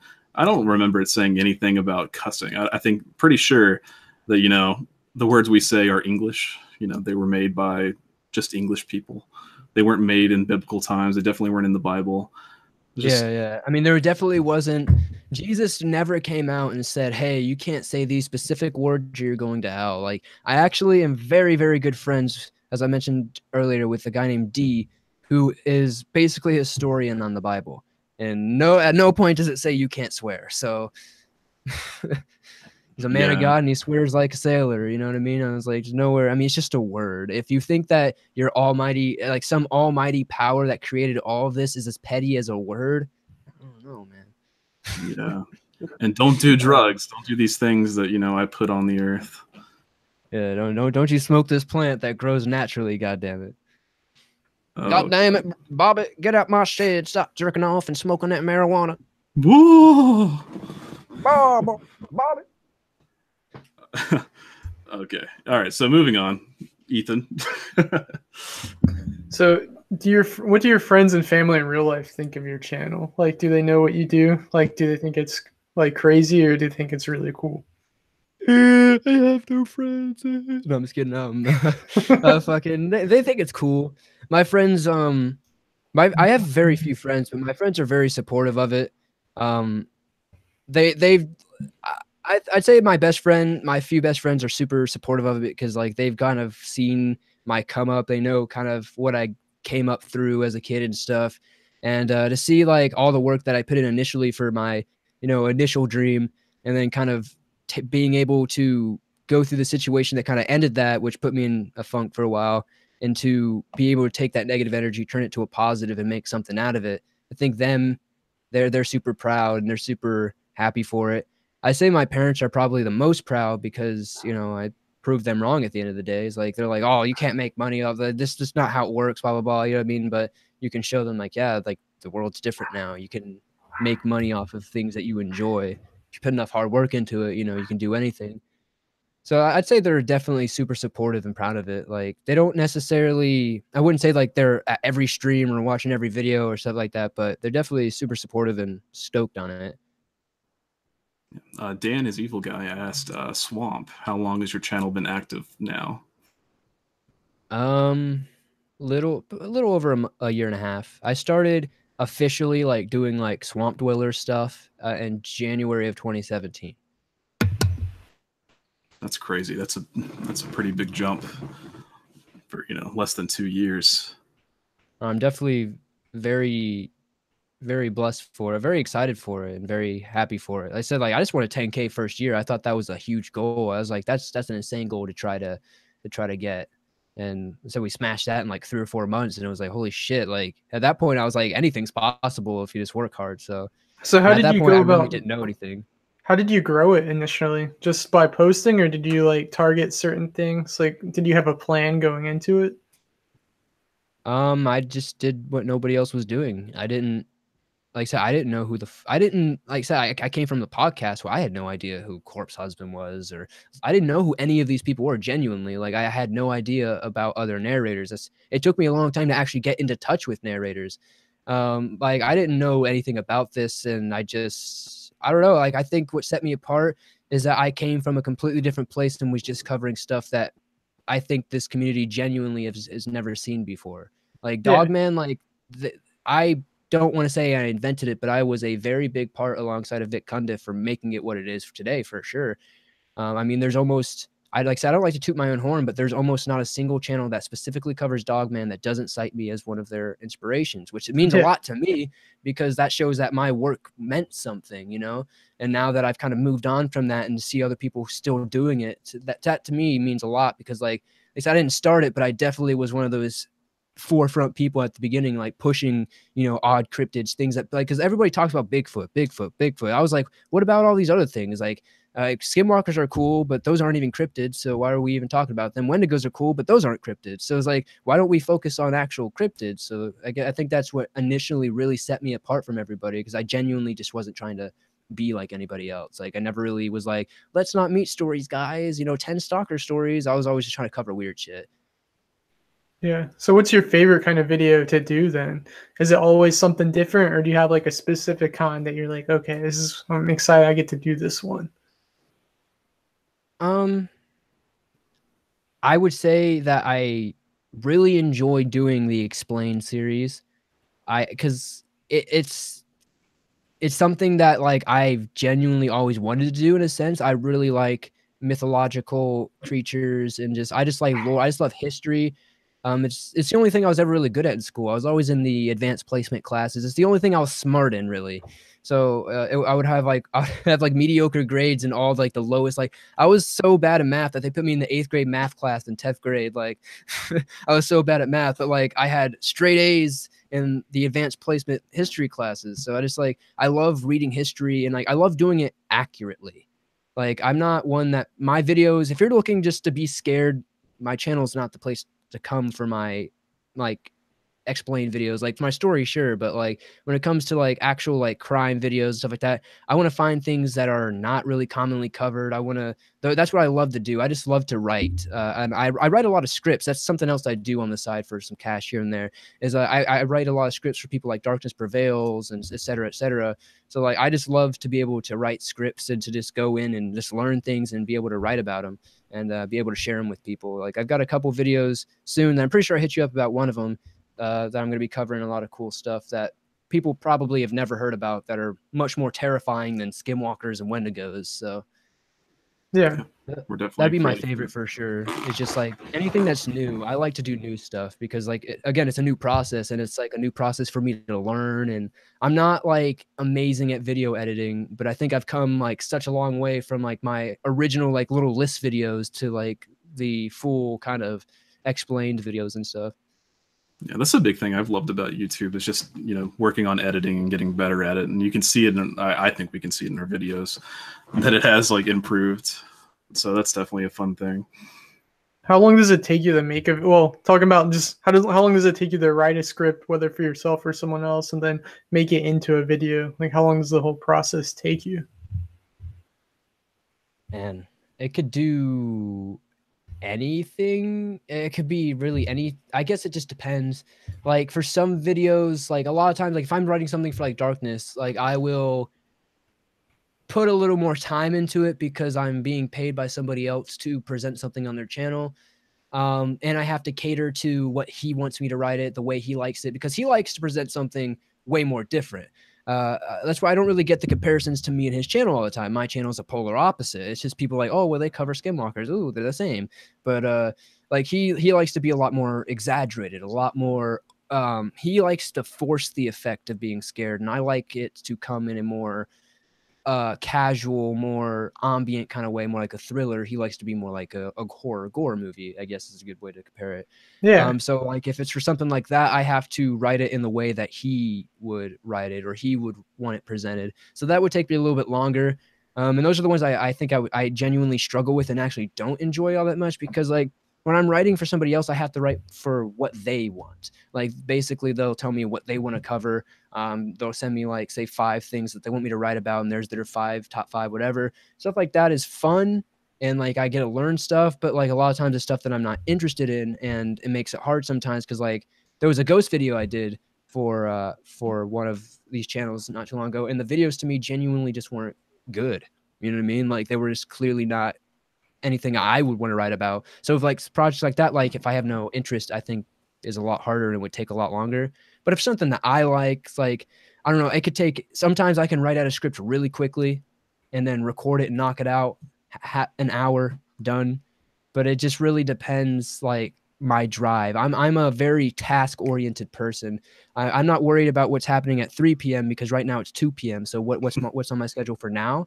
So like I just I don't know. I'm very objective with it. So like I start a video and I finish a video. Like I feel for me personally, I don't know about you guys. I think you guys could probably give me some insight since you do this a lot more than me. But when it comes to like script writing and putting it together piece by piece, it's kind of like a puzzle in a sense, which is so fun to me. But I feel like if I stop in the middle of it, I'm going to lose that flow that I originally had.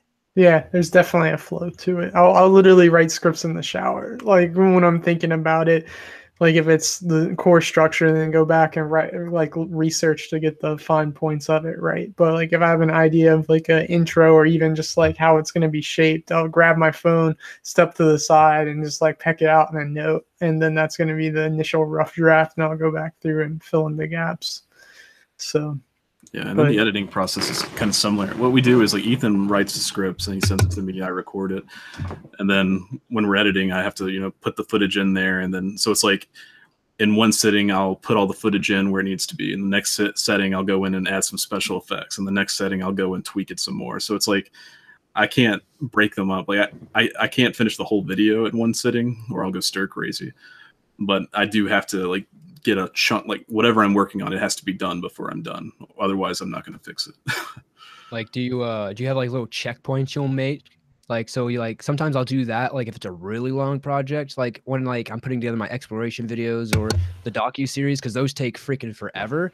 Like, is there a way that you like make a checkpoint or something that kind of so you're not going to lose out on that where you started, so you can kind of keep your flow, but you can still stop and pick it up at another time, or do you just kind of figure it out?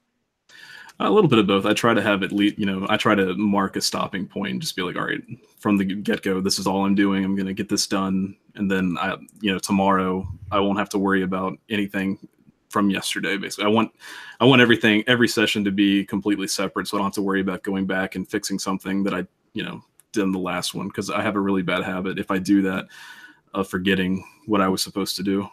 I don't know. It's kind of confusing, but yeah, I just try to set little goals, but I'm really bad at procrastinating. Yeah.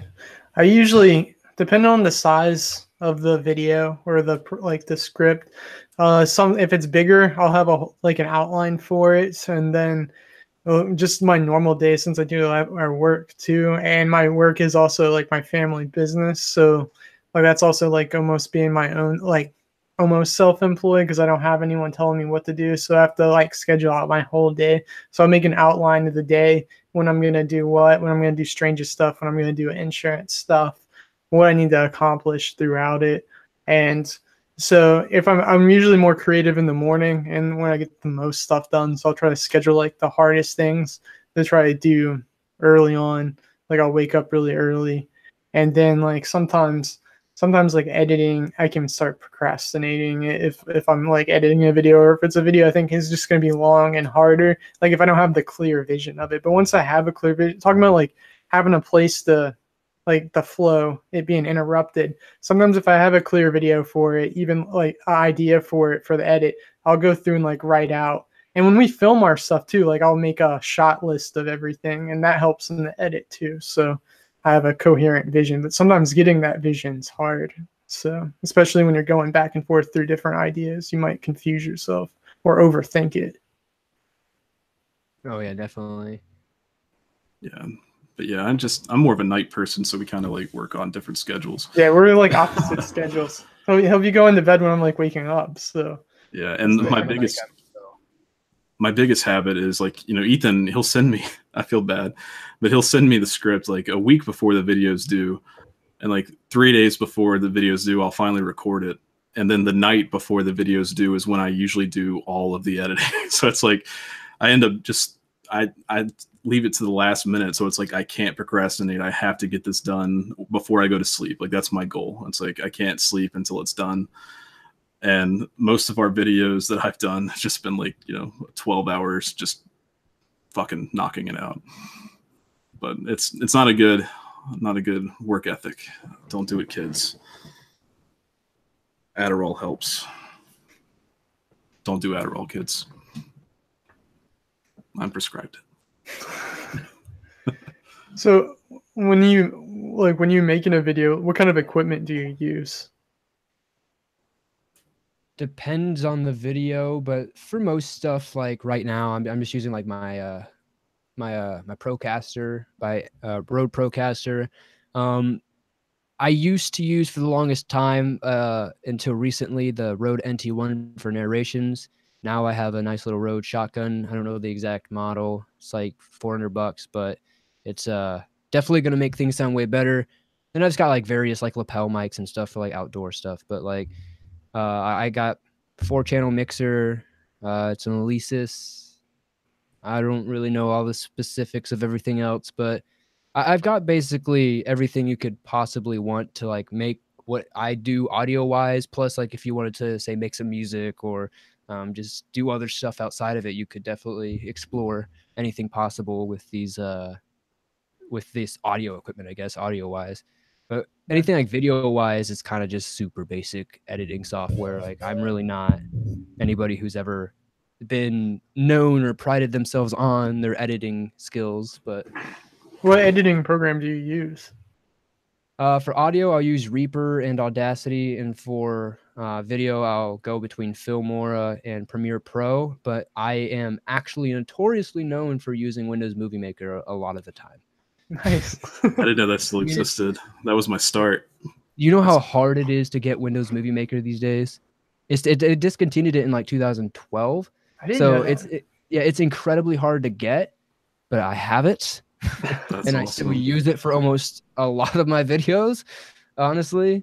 It was so easy. I loved it. That's probably why it's discontinued. They want you to pay for a whole bunch of subscription model for something. Yeah, I cannot see myself forever paying for an editing software like monthly or yearly. Like to me, it's like I want to own it. I want to buy it one time and I want to just use it forever. I don't want to have to rent it from Adobe every month or every year. Like, I don't know. I think that's just, I feel like they're almost robbing you at that point. They're like, oh, you can rent the license. It's like, no, just give me the fucking program. I paid for it. I agree, and I'm having to do that because I use After Effects every now and then, but it's like $19 a month for just that one program. Yeah, and it's insane. I use thanks to Ethan because he ordered Premiere Elements and Photoshop Elements for his laptop, but it didn't have a CD drive, so he gave it to me, and that you just buy it. I think it's like 100 something, and you don't have to worry about the monthly cost, and it's really I prefer it to the Premiere Pro. I think Premiere Pro probably has more options, but Premiere Elements has worked fine. Whatever works for you, man. I mean, you can make almost like if you're good enough with a program, you can make it look really good. Like what I can do on Windows Movie Maker, since I know it so well and I know how to customize it. A lot of people didn't know that you can actually customize and add effects and overlays and stuff like that to your Windows Movie Maker. It's completely customizable, so you can make it a little bit more intricate than it is. It's just kind of a pain in the ass to do that. But I don't know. Like a lot of people think that like some of my videos are made in Premiere Pro, but they're just Windows Movie Maker. It's like if you know how to work the transitions, you can make it look fine. I don't think it's necessarily like you have to always have the craziest software. Yeah, I mean it's a lot like Photoshop. It's like you can get GIMP for free, and it's not as easy, but you can do just about the same things. Yeah, it's just pretty much the same thing at the end of the day. I mean, there's obvious differences, but like for what most people need Photoshop for, it's not much of a difference. No, because I think Ethan, he makes all of his thumbnails in Paint. I do. Program. Actually, this one was my very first one I used in GIMP. And that's just because paint, I don't know how to make a circular cut, and I wanted the circular, the swamp dweller icon. I want it to be a circle. So I don't know. I I'm really generally lame. I suck at thumbnails, but usually they are all 100% paint. That's why they're. Yeah, I thought the thumbnail was kind of funny. Uh, well, for me, I thought it was funny because I was like, you used like one of like probably like my first ever banner as the Swamp Dweller, the "Let's have some nightmares together." Something I used to say Yeah. in videos like in like 2016 and shit. Like shit, that's like I saw that I was like, man, that's a fucking throwback right there. But I mean, see, that's another thing. I don't really know how to make fonts. So I'm like, oh, that's already right there. Let's just take this with the newer thing, and this is going to be it. yeah, but, I mean, I don't care, man. Whatever works. You know? Like I'll do it even more jankier than you. What I'll do is like to get that circle instead of even just making it a circle. I'll just go to like YouTube or like Google Plus where the circle's already there. I'll screen cap it and then like I'll cut out everything around it. They just have the circle, ghetto as hell, but nobody knows. Looks fine. That's what I did with Michael Scott's thumbnail. I screen capped it and then put it in there.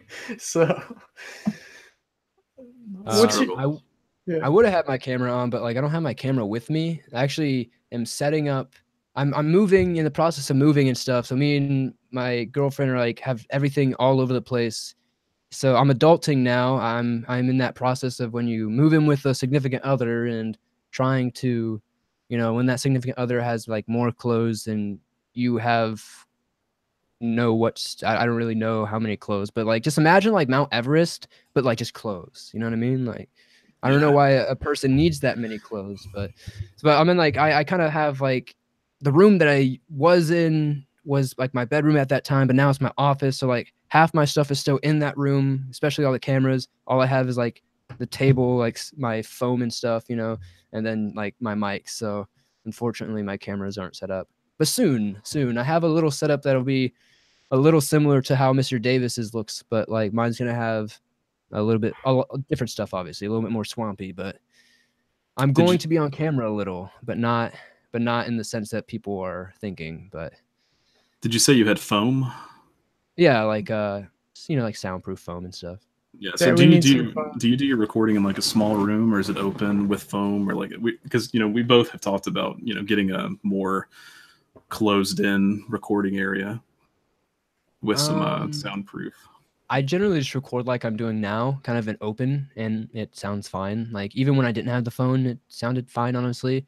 I've always kind of left it open. I had like a small like silent room at one point, but like it didn't honestly to me sound any different, and it was harder to record for me that way because like I'm just way better at being able to look at my screen because I have like two different kind of screens. I have like the typical nice, you know, 22-inch screen for gaming, and then I have another one that's a little more handicapped, just a little older for the big techs for some of us, you know, old men. But I don't know. I like it this way. I like to record that's like comfortable my way. Like my thing is like I'm not trying to be the most professional, the most produced, because I can't do that. And like I know my limits on those skills. I mean, I could if I wanted to, but that's just not my style. My style is minimalistic, has been from the start. Incredibly inspired by King Spook's minimalistic style. As I've been saying this whole time, I think the mood, the ambience, and the story itself is what needs to be scary. I feel like if I'm making a scary voice or I'm putting in all these effects and I'm doing all this stuff, is I'm trying too hard to make it scary, and it's not scary then, in my opinion. Like if you have to try to make it scary, then it's not scary. So I just try to do everything, I guess, I just do it the way I like it, what I would prefer, you know, and as long as my fans agree with it, I think they'll watch. And for the most part, I think they enjoy it. Cause I try new things all the time. Like I think my narrations are the things that have probably like evolved the most from when I first started on the channel. I think it's at a point now to where it's still not like crazily produced. It's not a Mr. Black Pasta production or anything, but like it's at a point now where there's, you know, it's solid reading, you know, there's not any mess ups, there's a solid soundscapes, there's ambient music. It's just kind of got all the elements everybody always wants and comments about. It's got the ASMR kind of thing for people to fall asleep to, got the, you know, the scary stories, you know. I don't know, I just try to make everything as quality as possible without having to try to go overboard. That's definitely the way to do it. And I just get really OCD because I'm only using a Yeti mic, but like I was amazed at how much it picks up. And like something on the other side of the house could go off, and it's like, well, fuck, let me re-record that. I had to turn off the air conditioning to do it because you could hear it in the background, and Audacity only takes so much away from it. So it's like, it's bad. When I had it, like I have like a dog door in my backyard. You could literally hear it from the front of my house, and there's like 6 cement walls with that freaking Yeti. So like the Yeti, I think it's a good start. It's a good budget mic. It's really it's easy to use, stuff like that. I don't know. I don't think there's anything wrong with it. I mean, Mr. Nightmare uses a Yeti still. So are you tripping? You know? Yeah, but you and Mr. Davis came in here sounding like so clear and perfect, like we're in the same room with you. It's amazing, just the sound quality you guys have. So I mean, I would say like because me and him use the same mics. Well, in a sense, like he's using the NT1 and I'm using the Rode Procaster, but they're the exact same mic, honestly, because they're the exact same price. It's just the Procaster, what I'm using now, is a directional mic, so it's not going to pick up anything from around it. It's just going to pick up from what I'm talking into it, and that's why I got a shotgun mic at the end of the day. For narrations and stuff like the NT1, it's going to pick up a little bit more stuff, but like it's really clear, you know, and it's XLR at the end of the day. So it's got that phantom power behind it. It's just a powerful, more, you know, professional mic, but they're really not that expensive, like 220, 260 for like brand new ones. Like in reality, compared to like most instruments, you know, like guitars and stuff, like that's incredibly cheap. Yeah, that's something I definitely want to look into. Rode has always been the brand that's, you know, the go-to brand as far as quality. Casey Neistat uses Rode, or used to. Yeah, Spooky Whispering said, I had to unplug my fridge to record with the Yeti. I believe it. You got priorities. She said it was a panic. Texas or Louisiana? I'm in Florida. I mean, the most famous state in America known for swamps is Florida. So why is like I don't get why that's not everybody's first go-to, but I'm not in either of those. I'm in the state known for swamps. Yeah. I'm wearing a Florida College shirt right here, Flagler College. Hey, we went there. Hey. Yeah, we did a video on that. Don't know where that is, but hey. It's in St. Augustine.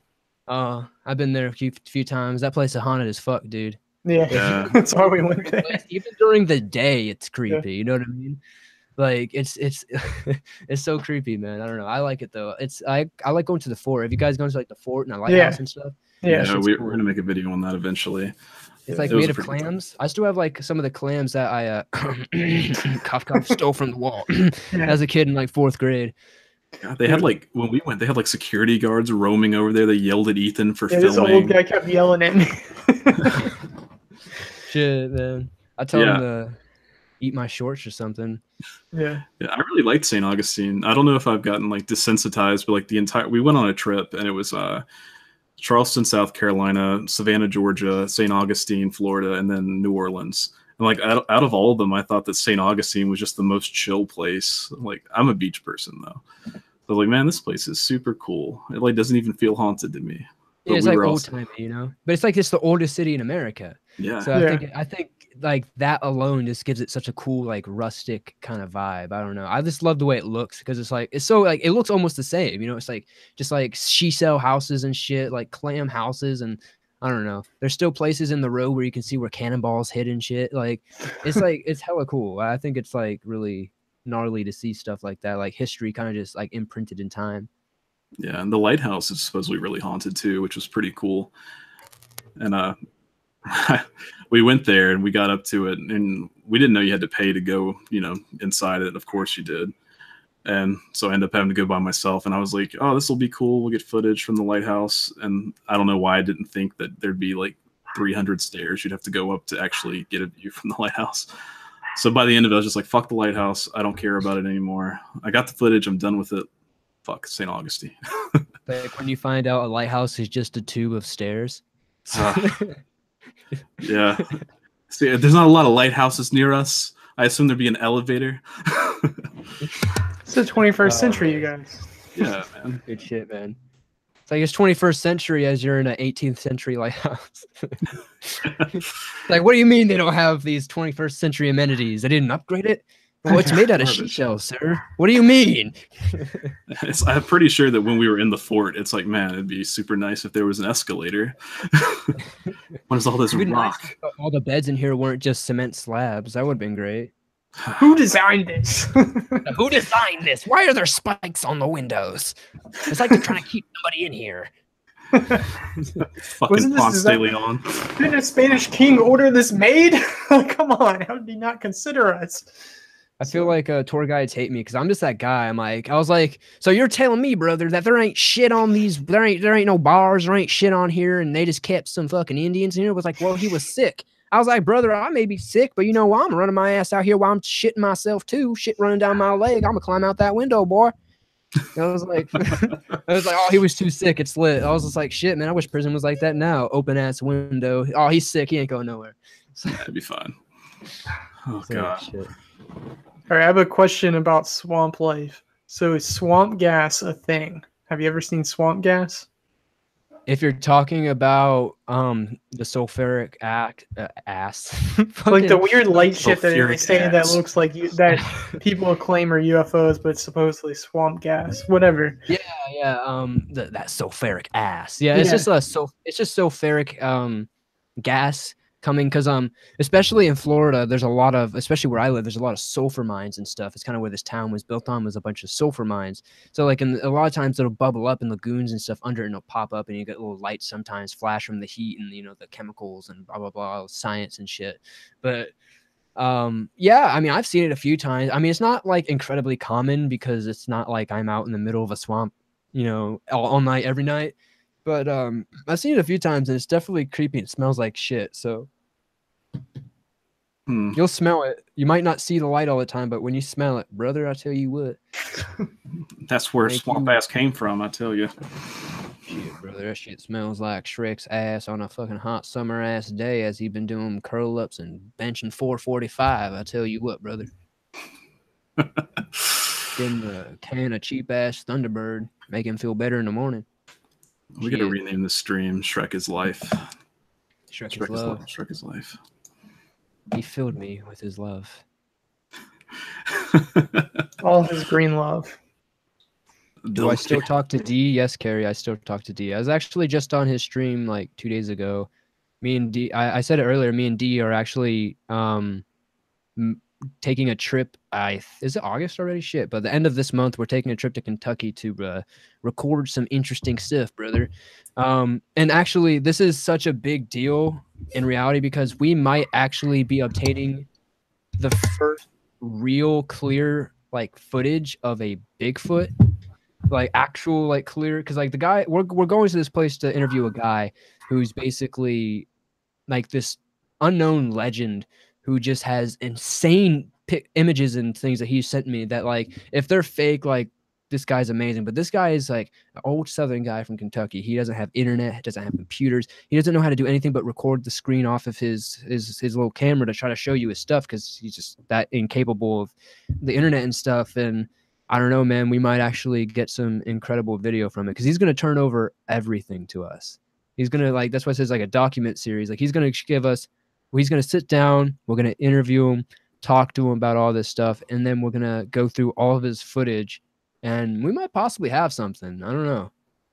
That's really cool. I mean, Yeah, that's amazing. and I'm just going to tell you, and I've told this on many streams before, we have gotten advice, and they told us, they were like, if you want your channel to be successful, you really need to provide actual proof of Bigfoot. Like, if you could do that, I think that would really help your channel. And fuck yeah, I do it. Prove I that. got you, dude. What happens though? What if I am just like that guy, right? It's just like, so the swamp guy finally proved this shit, and like that wasn't even my intention though. My intention was just like, hey man, this is interesting. Let's see if share some people's stories. And now it's just like, shit, you just proved it exists, brother. I'm like, shit, brother, I tell you what. Well, I'm about to go buy me a big ass can of Thunderbird and go whoop some ass. Hell yeah. If you think it's real, you should be like, hey, Amazon or Netflix, how about one of those TV deals?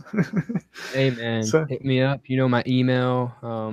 Hit me with some numbers. I'm talking like I ain't even like one of those pricey bitches. Like you could literally You could throw me like $1,500 and I'd be down. Like shit, I'd go into the woods looking for a big ass ape or something for $1,500. Shit, dude. To me, I was like, shit, brother, that's like 2 months rent. Hell yeah! Like I'm going out there like I'm just a good old boy, you know, just trying to see what's happening. So are you going to be going into the woods or around where he is, or are you just going to go talk to him? No, that's why I have D. Okay, I was going to say you guys D should is try to a live stream it. D is like a 6'5", really buff, tough ass black guy who used to be like a wrestler, like all kinds of stuff. Like that's why like he has a YouTube channel called the Bigfoot Dogman Research Project, and he'll stream himself out in the brush, like in Oklahoma, like just he actually has some interesting things on camera that's made me kind of think. I'm like, interesting. But yeah, that's why I got him along. He's gonna be running in the woods. You know me, I'm gonna be chilling, brother. Like, if I ain't fucking with no ghosts or nothing, I'm chilling on the outside of the woods. I might go in, if D's like, oh shit, brother, there's some big ass motherfucker over here. He got some hair on him. I'm like, shit, brother, I'm coming with the fucking Scooby snacks. Like, I got him, dude. Like, I If don't I was know, in the woods and I saw a 6'5" guy walking around, I would think it was Bigfoot. Like you're gonna have some other YouTubers in there, like, oh my god, look what we just saw. fuck that, dude. If I see a 6'5" anything walking in the woods, you bet your ass like I'm about to be like setting the new world record for fastest sprint out of a sketchy ass set of woods. Yeah, fuck that, man. It's like if Bigfoot's there, it survived long enough and had no one to tell the tale, and ain't fucking around. I ain't playing with it. No thanks. But that sounds like a really cool time. Like that's something we always want to do is actually interview people about the places we go and get their stories.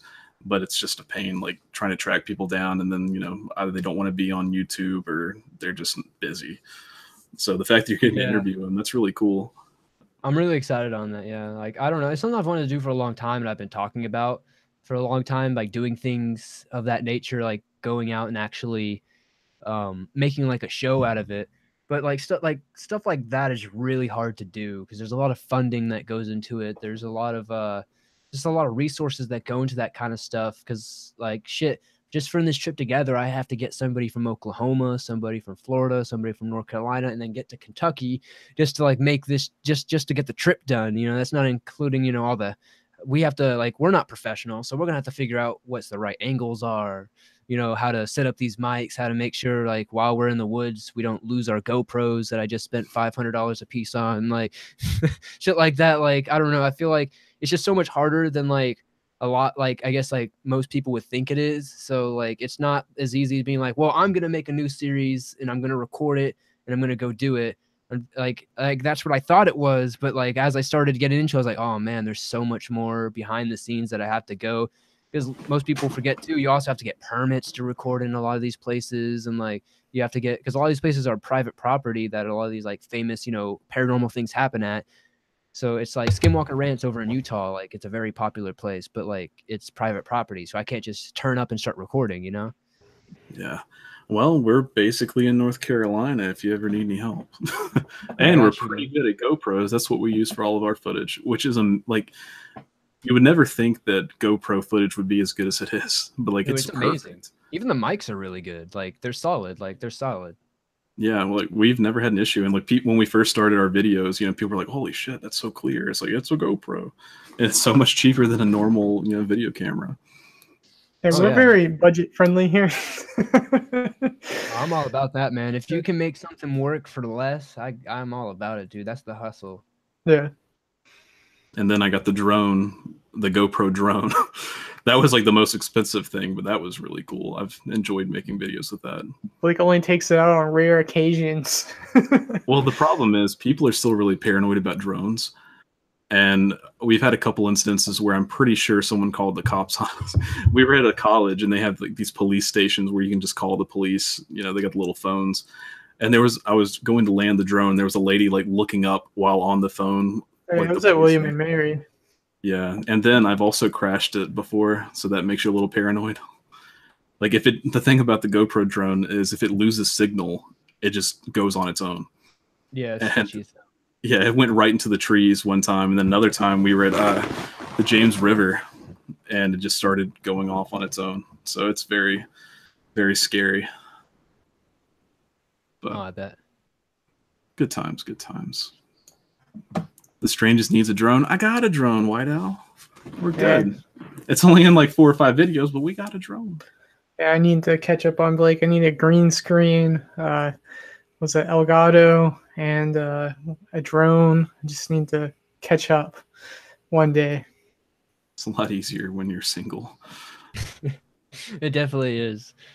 I don't know. I've been thinking about getting a drone, but like I feel like getting the first person shots are a lot more fun for me because I like to strap the GoPro to my chest and then just like so you can see like my hands and all my movement while I'm dragging myself up these hills like you're actually there. And then when as I'm like what I think is the coolest part is like if I'm doing like a no sleep story that's like a first person exploration kind of story and then you have like this cool like first person exploration of actual woods and stuff. I feel like it's just so much of a cooler experience. No, definitely. I thought it'd be really cool to have like a 360 live investigation. Oh, of course, those cameras are really expensive too, but I thought that'd be a really cool thing. There's so much you can do with it. I mean, Michael Scott does a lot with his. His stuff is impressive. Yeah, there's a lot of cool stuff you can do these days. There's so much cool stuff out there. It's just, unfortunately, all this shit is so expensive. Yeah. Rebecca just said, good thing Ethan has a sugar mama. Yeah, my wife buys a lot of stuff for me for birthday and Christmas. Like that's all it is. Man, I need to get me a sugar mama, dude. Me too. I don't get anything. My girlfriend would do that, but I'm like the kind of person that refuses it. Like people can't buy me stuff. I don't know. It's not like my dad beat it into me as a kid. It's like, you're going to work for your own shit, brother. And you're going to learn to fucking, value that dollar. So like now I'm here. I'm like, I can't even take birthday gifts, dude. I actually get like legitimate anxiety. Like I hate like something I genuinely hate is Christmas because I hate that expectation of people wanting you to open wrapping and then give you like this crazy, like they expect you to give like these reactions. And me, like, I'm not a materialistic person. So I genuinely just like you just being there is like all I care about.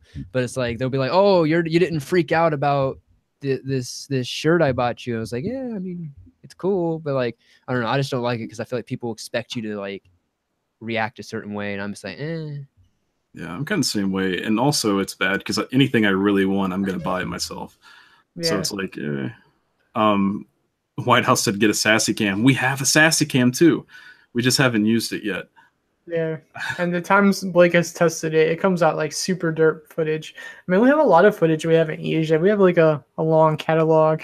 I mean, I keep wanting to post. I keep trying to come up with Instagram content, but the fact like I've switched phones a couple times, I have just newer stuff.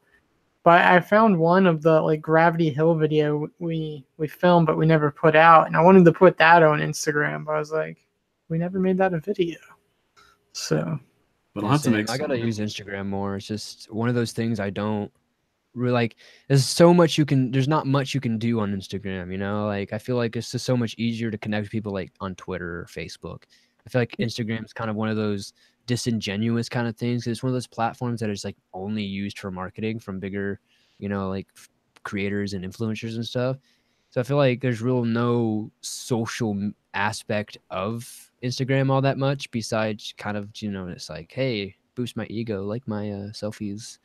But yeah, it's like you'll post a video and it'll get like say 50 likes and then it's like viewed 7 times. It's like you guys are just liking to like it. Yeah, it's I think with Instagram, I mean, to me, it's similar in a way to YouTube a little bit, like the Instagram app. Like it has a good discovery platform to where you can get those likes by other people and get those follows. So there's a way to grow it in a way and be like, I guess, sort of an influencer. And then there's Instagram TV that is supposed to be the real competitor to YouTube, but the discovery sucks. But you use the same Instagram followers. Only 10 minutes long though, so like, and it's a mobile app. I mean, you can like upload to it on the Instagram website, which is absolute ass. But I don't think it's a real competitor, honestly. I think you can pivot. I don't know. I guess realistically, Twitch, since it's backed by Amazon, would be the competitor. But I think Instagram one day, because it's got Facebook and everything. But I think Facebook one day they can make a run for it. Facebook has been gradually going down and down and down. Facebook may still be the biggest, but like their percentage and growth has slowed down to almost a halt because they're basically what YouTube is kind of doing right now is everybody's fearing because it's what happened to Facebook. Like Facebook there's no point to go on it anymore. It's so optimized. It's so everything is promoted post. Everything is optimized to what the last post you clicked on was. It's so useless. You don't see what you want to see anymore.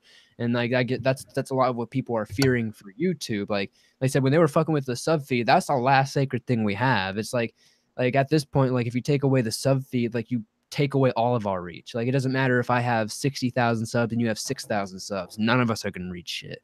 And that's the thing I really push and I really want people to understand as creators is like it doesn't matter how big I am and how small you are.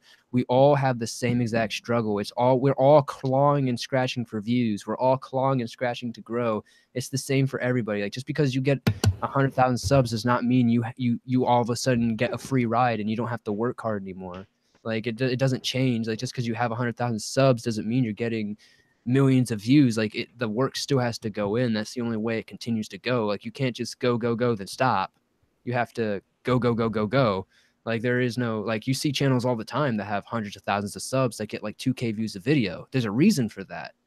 And like it's very obvious. You just have to look at those channels and figure it out and figure out what they did and avoid that. That's all I do.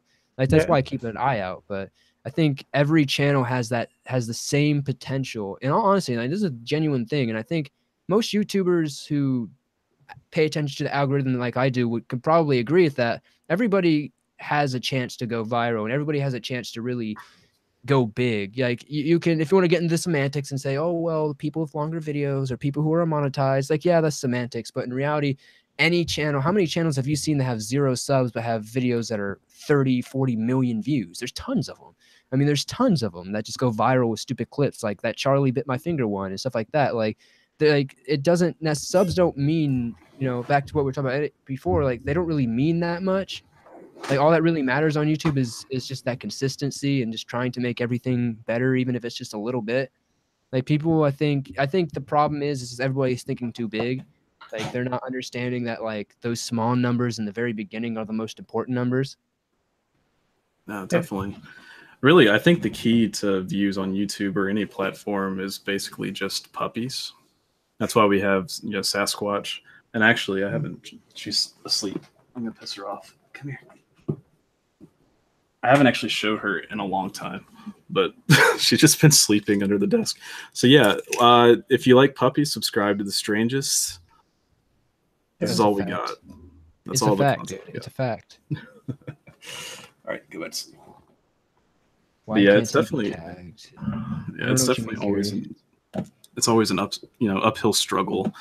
It's like you can never give up. Like you might get it, a video might do well and you might get a lot of following from it, but if you stop, it's going to stop. It's not just going to keep going.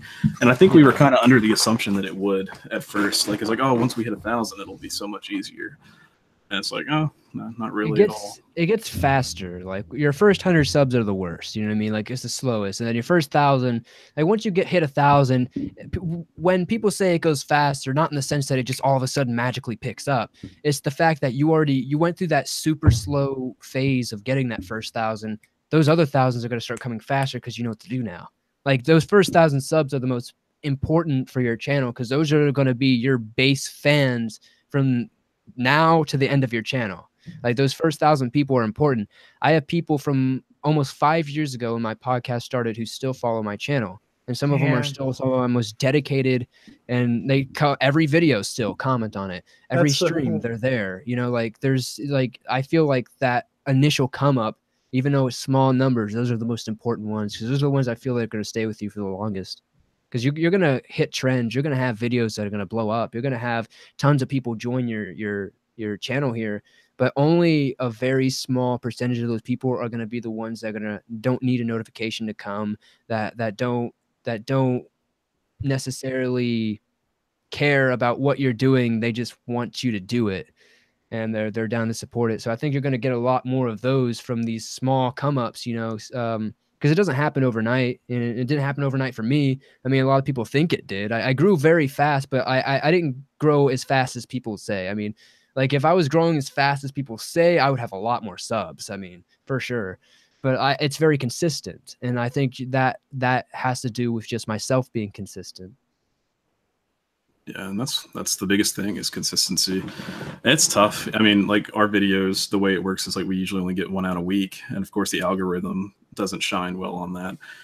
But I mean, you could still make it though. I mean, there are anomalies. You know, there are some channels that still do crazy good on those one a week. But I think it really just depends on what you're doing at the end of the day. yeah, I'm just really hoping the Pornhub channel takes off. Yeah, for sure, dude. Like, well, like I said, hit me up, man. I got you. I got some good side shots of the little dweller dog. It's cool. We can work out a percentage, you know.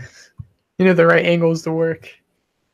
So what are some of the stuff on that you work on, like do for your channel that people don't think of about a YouTube channel? You're talking about how much you put into it. What are some things people don't think of that you're working on?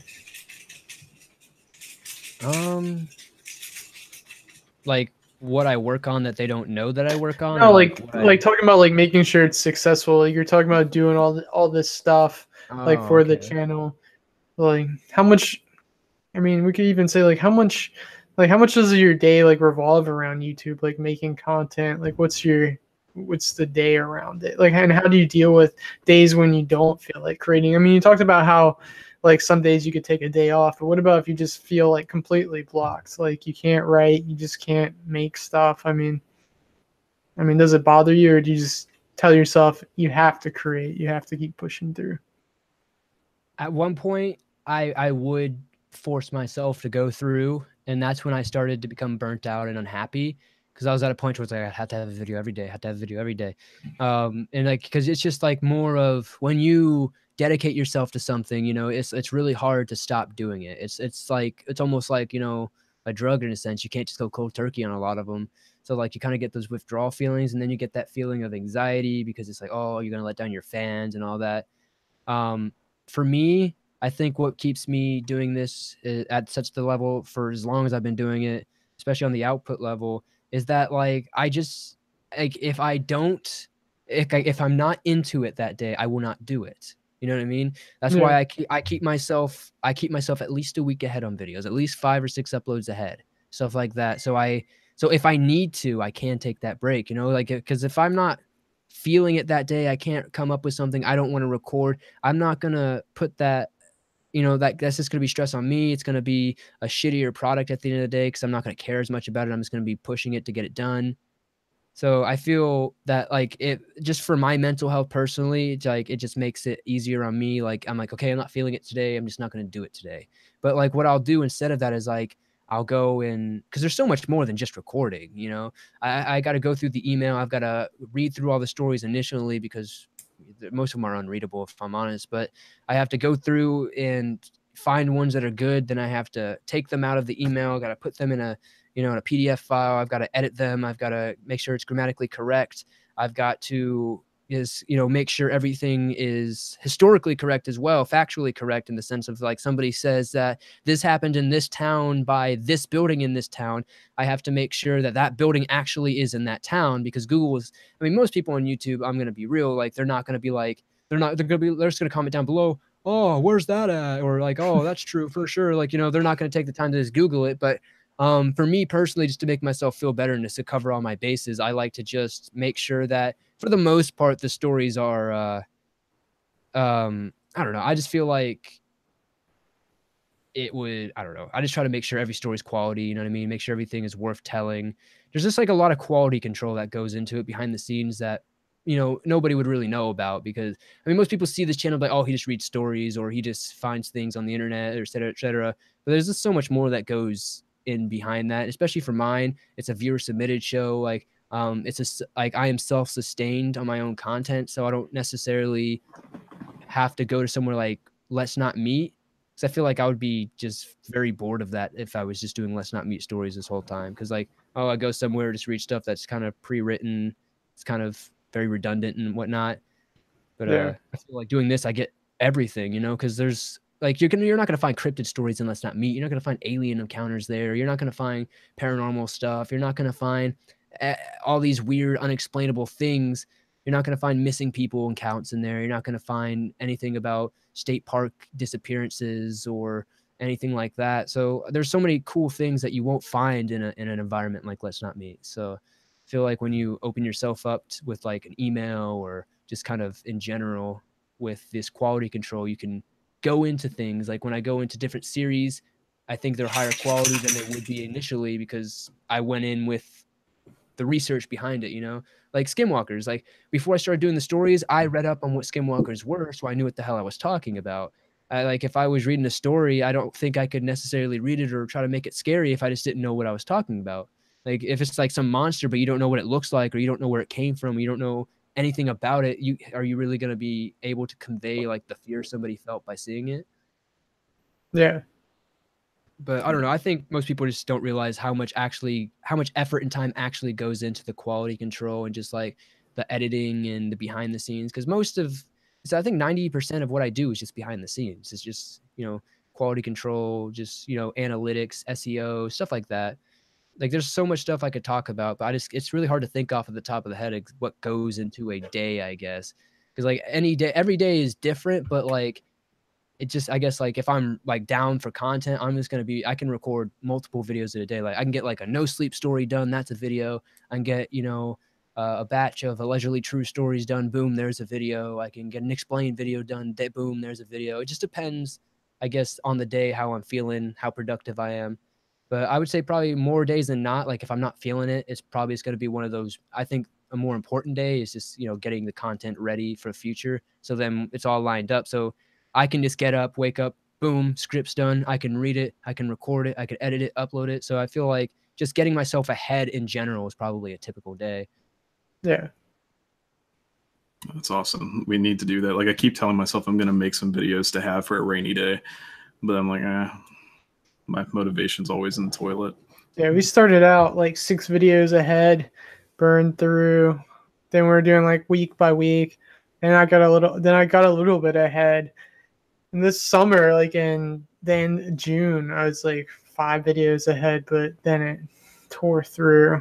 And then we had a gap with our last video. Well, our last video was our longest video, so there's that. But still, it's a struggle, like keeping pace. And I have a tough time with like when I have a video done, I want to release it right away, but maybe not have a full like plan of how to like market it outside of YouTube or what I'm going to do with it. It's just like I'm done with it. I want everyone to see it.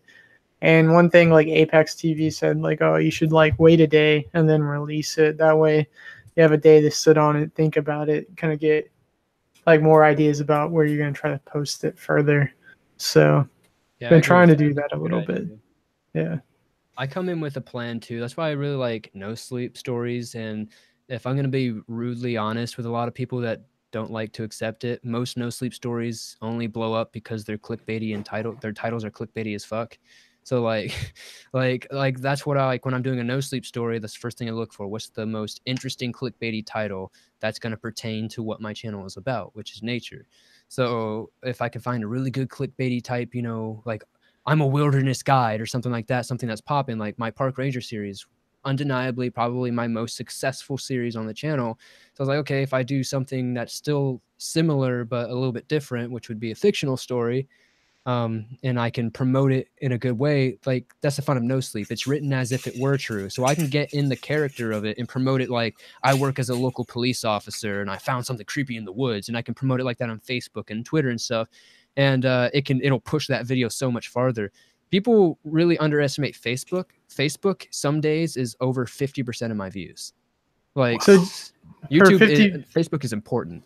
So do you link just the YouTube link or do you upload it directly to Facebook?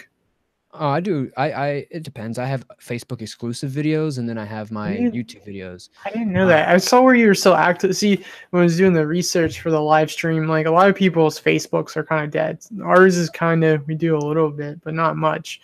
I mean, it's hard trying to manage all the different like social platforms. I saw where you still posted there and I saw where the Reddit was active, which was interesting because a lot of people's like Reddits and Facebooks they're dead. So especially the Reddit, I don't like use it, so I think it's kind of interesting, but I've never promoted it. Same thing with my Facebook page and group.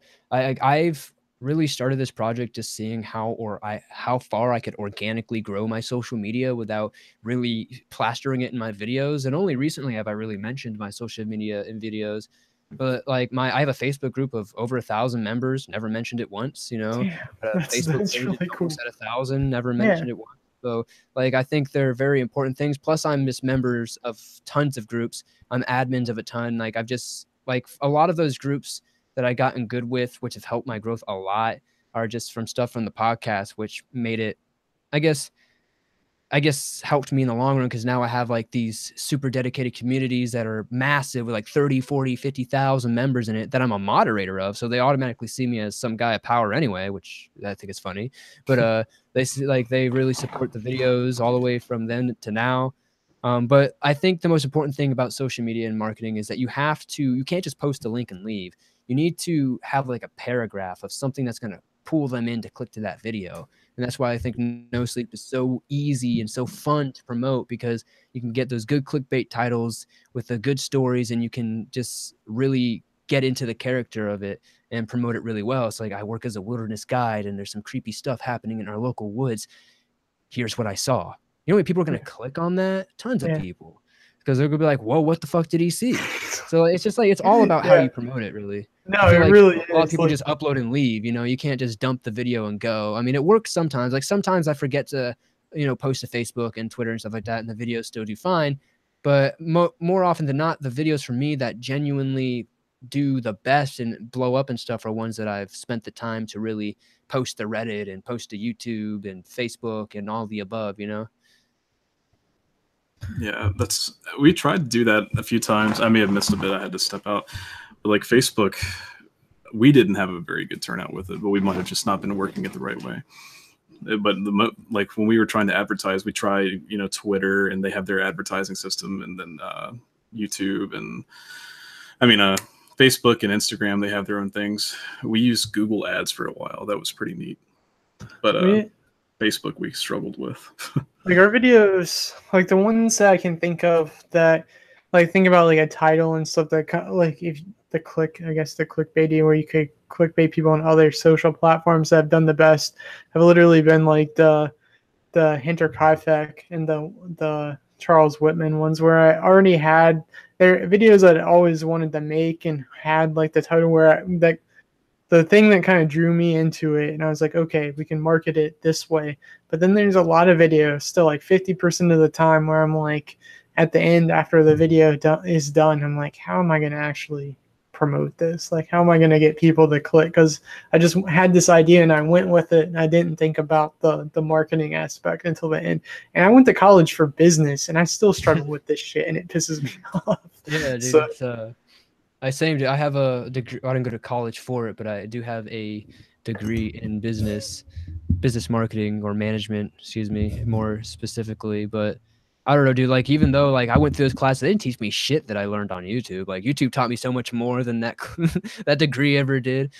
So it's just like, I don't know. I feel like the best way to really figure stuff out is just trial and error, yeah. You ever try to get your stuff posted to like blogs or other websites? Oh yeah, tons of them. Sasquatch Chronicles, Bigfoot Evidence, Before It's News. Tons of places post my stuff quite a bit, which is a big help to me. I wouldn't necessarily say that it's a good boost for views for sure, but at this point in my career, or YouTube career, whatever you want to call it, I don't necessarily know if it's necessary to have those. But when I first started, those are definitely what helped me originally start breaking into like that cryptid wider audience for sure, is those big blogs posting my stuff. So No, I really need to target blogs more. That's something I forget. It's because we do a lot of the university videos. I used to try to get like the university specific blogs and newspapers and stuff to like do something, work with us, like send them our script and stuff, and no one would ever post it. So I kind of got like down on it. But like Apex TV talked about how he has a lot of different blogs that will work with him and stuff. And we had one of we had a medical mystery thing that a blog posted, and then an article on that showed up in our, like, I guess like links out in the program we used to show it, and that was cool. But it's really hard to just be like, I have not had any luck like getting other people to promote our content, except for like a couple times. Like I read the book Trust Me, I'm Lying by Ryan Holiday, that talks about how like the media needs like the right articles and content. If you send them prepackaged articles, they'll pick it up. And I would send our scripts like prepackaged. I'm like, here it is. No one ever took it. So I don't know. yeah, I'll be honest. I've never actively suck out people to share my videos.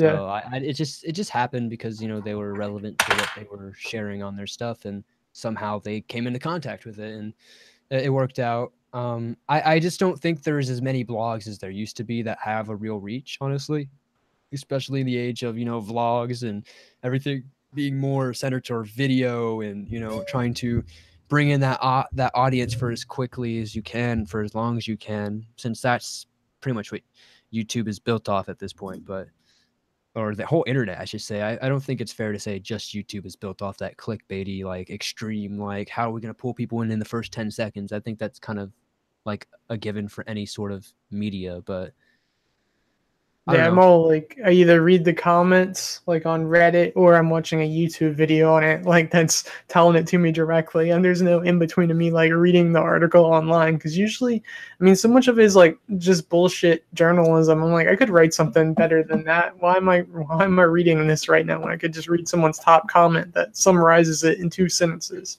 That's why So we make videos, because we can explain it better, right?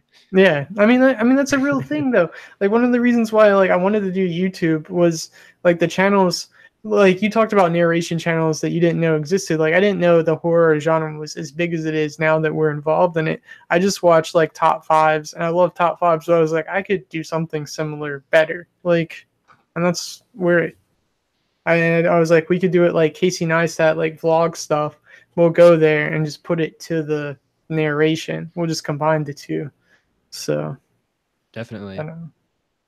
I think that's what at the end of the day, I think that's what's going to separate somebody, especially like me. Like, I don't know what exactly initially made people notice me per se.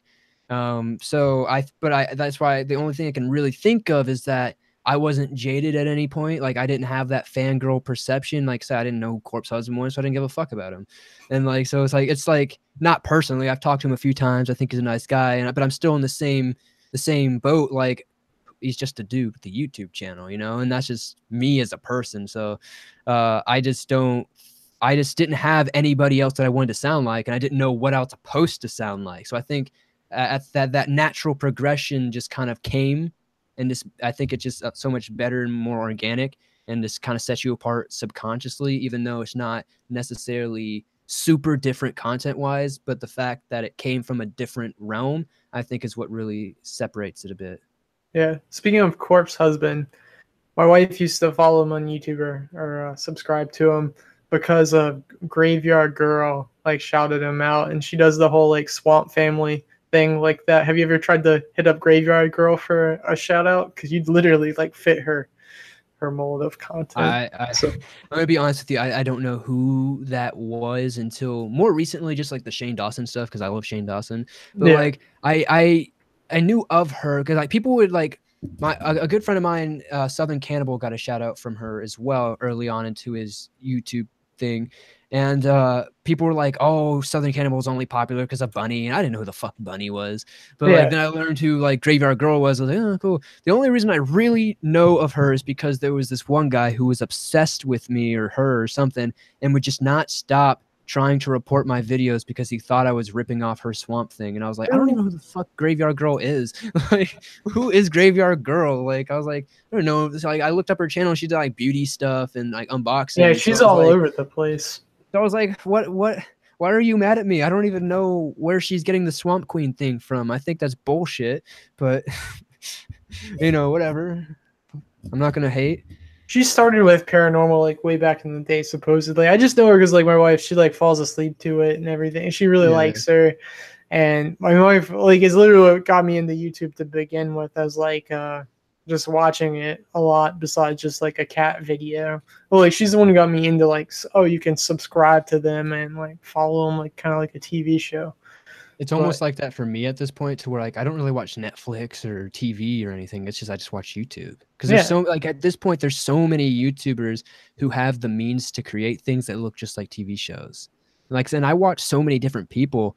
Like I don't like I do watch some horror channels here and there. Like one of the few is John Lorden from Lorden Arts. Great guy, covers missing people cases in like the most respectful, most informational way I've ever seen. But I like people like Bradley Martin, stuff like that. It's like these fitness gurus, you know, stuff like that. There's all kinds of weird channels because like it's just like a TV show, and you get to see like different ways of life and different cultures. And me personally, I'm just so interested in culture in general, just like how crazy different it is on the West Coast than it is from the East Coast. Personally, like me and my girlfriend come from different sides of the country, and we're completely different people who have come from like different like trying to come together and mesh together is so hard almost sometimes, because like the culture is so different just from the coast in America. So all across the world, like I think all the cultures that people do, like the fitness culture, the bodybuilder culture, even just like rap culture, stuff like that, it's like so interesting to me. And I think that it's so awesome that YouTube just showcases all of it. Yeah. So what are some people you're subscribed to that people wouldn't expect? Like, who do you watch on a regular basis? I'm not sure what people would watch. Like I watch a lot of the IRL streamers, like a lot of that CX network stuff, you know, like Ice Poseidon, Hyphonics, Sam Pepper, stuff like that. Just like streaming wise. I watch like Bradley Martin sometimes, Good Mythical Morning. I listen Yeah. to a lot of podcasts, like a lot of, especially on YouTube, like Jim Cornette. He's an old wrestling guy. I like to listen to his stuff because he's just witty and fun.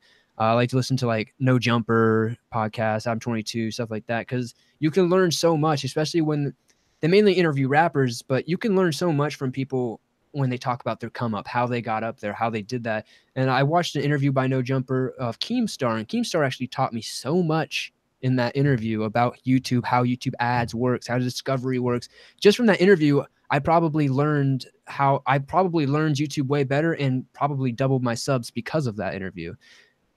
I think watching all things involving what you're doing, especially the platform that you're on, no matter if it's horror or gaming or not, I think it's very, very important to pay attention so you know what's happening. And then you can learn from a different perspective of how somebody was able to turn, say, a rap podcast into the number one podcast on YouTube, et cetera, stuff like that. Like, I don't think it really matters what the content is. I think the hustle itself is what matters.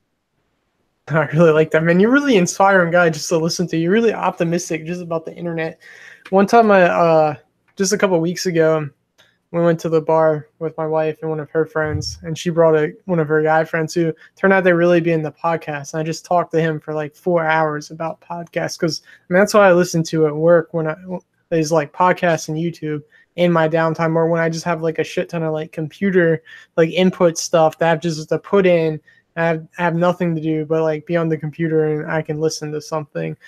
And I mean, podcasts make a difference. You know, like with podcasts, like their ad rolls, like when someone does like an ad on a podcast, they make $20 per ad per 1,000 views. So most of them have like at least 3 ads. So it's like $60 per 1,000 listens. Like that adds up pretty quick, especially if you're like H3 or like Joe Rogan, just so many like big ones. Yeah. But most of those places, like they make their money from sponsors and stuff too. Yeah. Like the AdSense is just, you know, that cherry on top, you know what I mean? But Yeah. like for those things, it's really nice because you get like 3 or 4 sponsors. They're paying you a couple hundred to a couple thousand, especially for something like H3 podcast, Joe Rogan. Joe Rogan's like probably one of the biggest podcasts of all time. So you're probably like looking 10, 20 grand for like a promotional No, everyone spot. listens to Joe Rogan. Like anyone who listens to a podcast has at least heard of one episode of his. Almost like it's big. I mean, podcasts. It's interesting, but podcasts in the past 5 years have become the most popular source of online content, and it's so interesting to see the rise of them and like what podcasts actually dominate. The most popular podcast on the internet is a wrestling podcast, like WWE wrestling, like not college wrestling. So it's really interesting that the most popular podcast in the world is something that's a very niche, very, I guess, Southern thing. I don't know how many people watch wrestling anymore, but I know wrestling's always been very prominent where I'm from. But it's interesting to see, what takes the throne and like what kind of content makes it big, because podcasts now are only starting to get, more visual, because a podcast at the end of the day is an audio experience. So the fact that something so minimal and something so basic is like what kind of commands the internet right now, I think is very interesting. Yeah, it's crazy. Well, I can think of like my father-in-law really loves talk radio. I know a couple of people like insurance marketing reps who are like in the car nonstop, like driving to city who talk about talk radio, and like they're still like on satellite radio, which and they talk about all these talk shows, which in a way, like podcasts are just like the next generation of that. But all these like 40 and 50-year-olds do nothing but like NPR and stuff like that. So I mean, I could kind of see like where it's an evolution. And I actually had, if you want to talk about, I can't think of how to describe this because this was actually a Reddit thread and it didn't even make it big. It's just something I saw on like sorting by new, where it's like, what's old technology that's being marketed as new?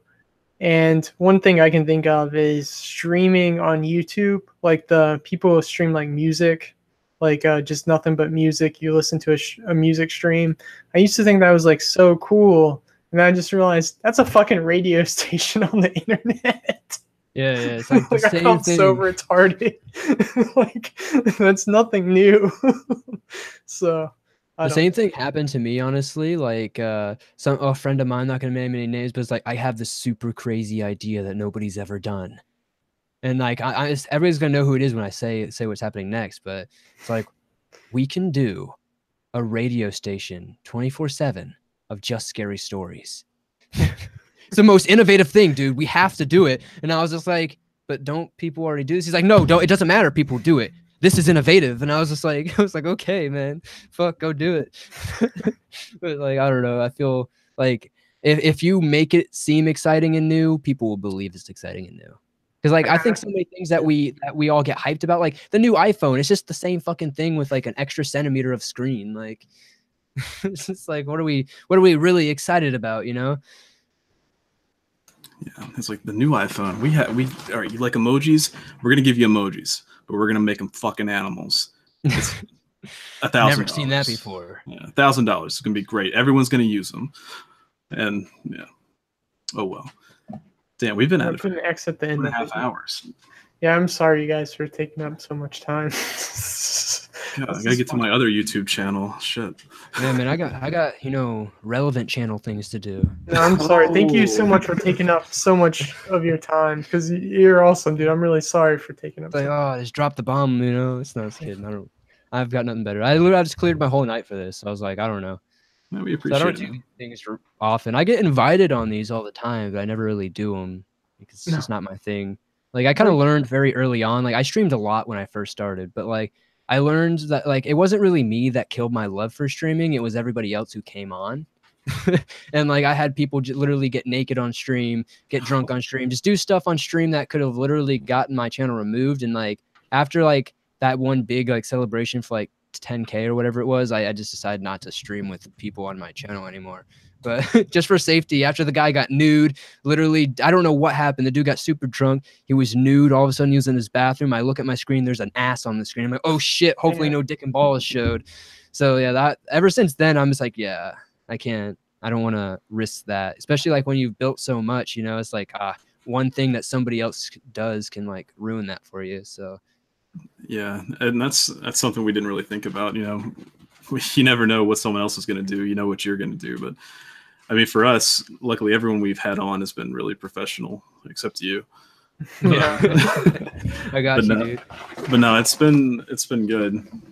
Spooky Whispering was in the comments. She drank like a whole bottle of Patron. It was impressive when she was on stream. What a badass! That's a fucking legend right there. Yeah, she killed it. It was the Supernaturalist channel, Carrie. Supernaturalist channel got nude on my channel for some reason. I honestly don't know why. We were just talking, having a good time, and he was drinking. And then all of a sudden, I look at my bottom of my screen, and I just see the square of a white ass, and I'm like, "What the fuck?"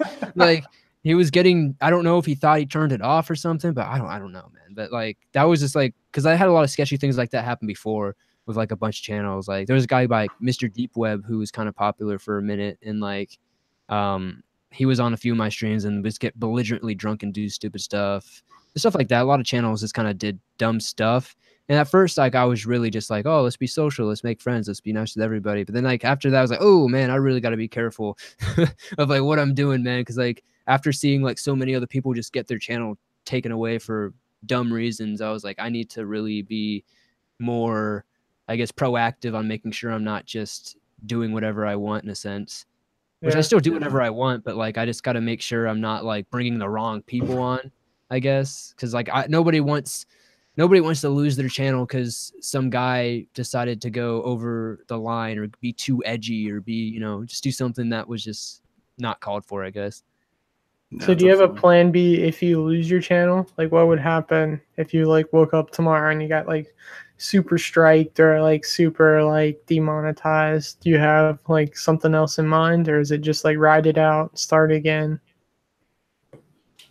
Really, I would just keep doing my technical main job, and then I would if it came to a point to where first like I feel like I've pretty much like saved everything I've made from YouTube, which like I don't make like a gazillion dollars or nothing, but like I've saved like pretty much everything. So like I hope that like it would give me a little time to be able to try to figure out something on a different platform or just a way to monetize in different ways.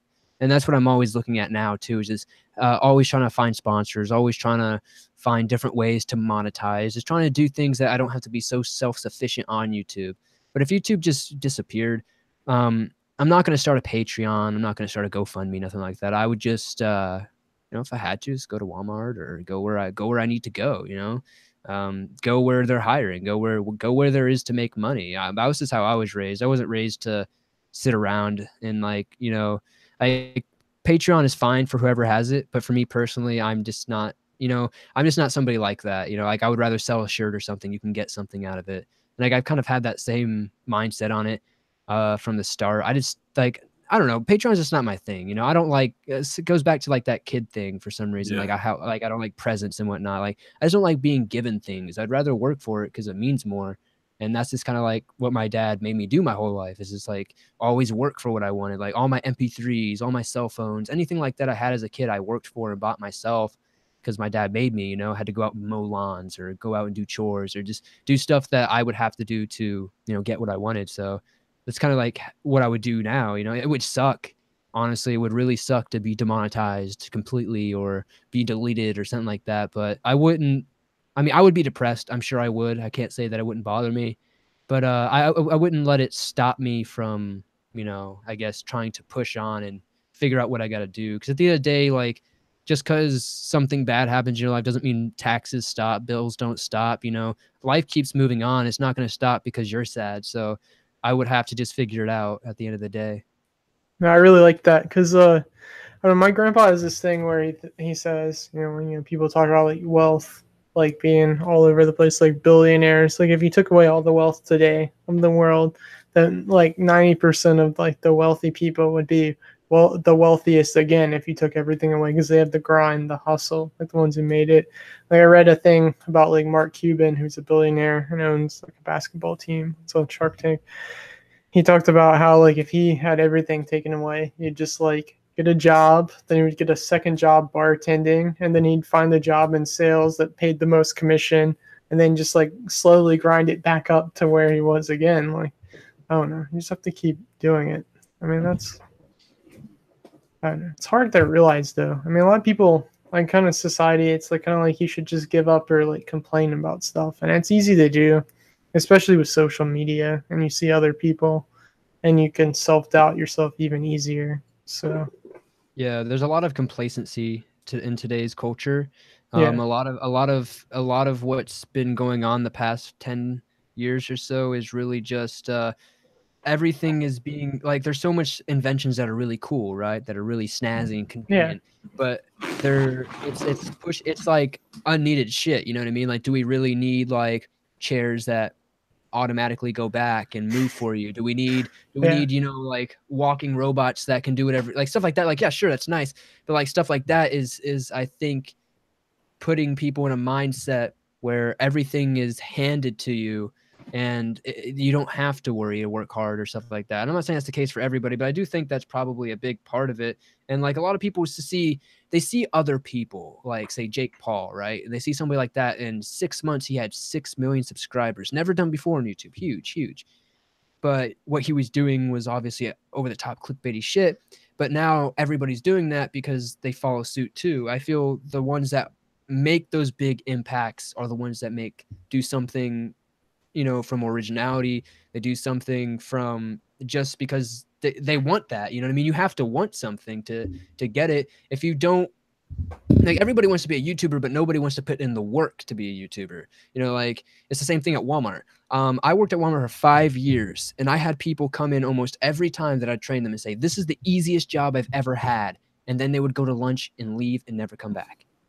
So it like, and if like that's just how I see it. Like if being like all these people on Twitter all the time, they're saying how being a reader online is not innovative, it's not original, it's never gonna, it's why people aren't popular. If it were so, if that were the case, and like if it were so easy, so uninnovative, so unoriginal, so untalented, why is there only a handful of channels that are genuinely popping in Yeah. that community? Like you can probably name, like besides the ones that have been big for a couple years now, you can probably name like 5 channels now in the storytelling scene that are really blowing up.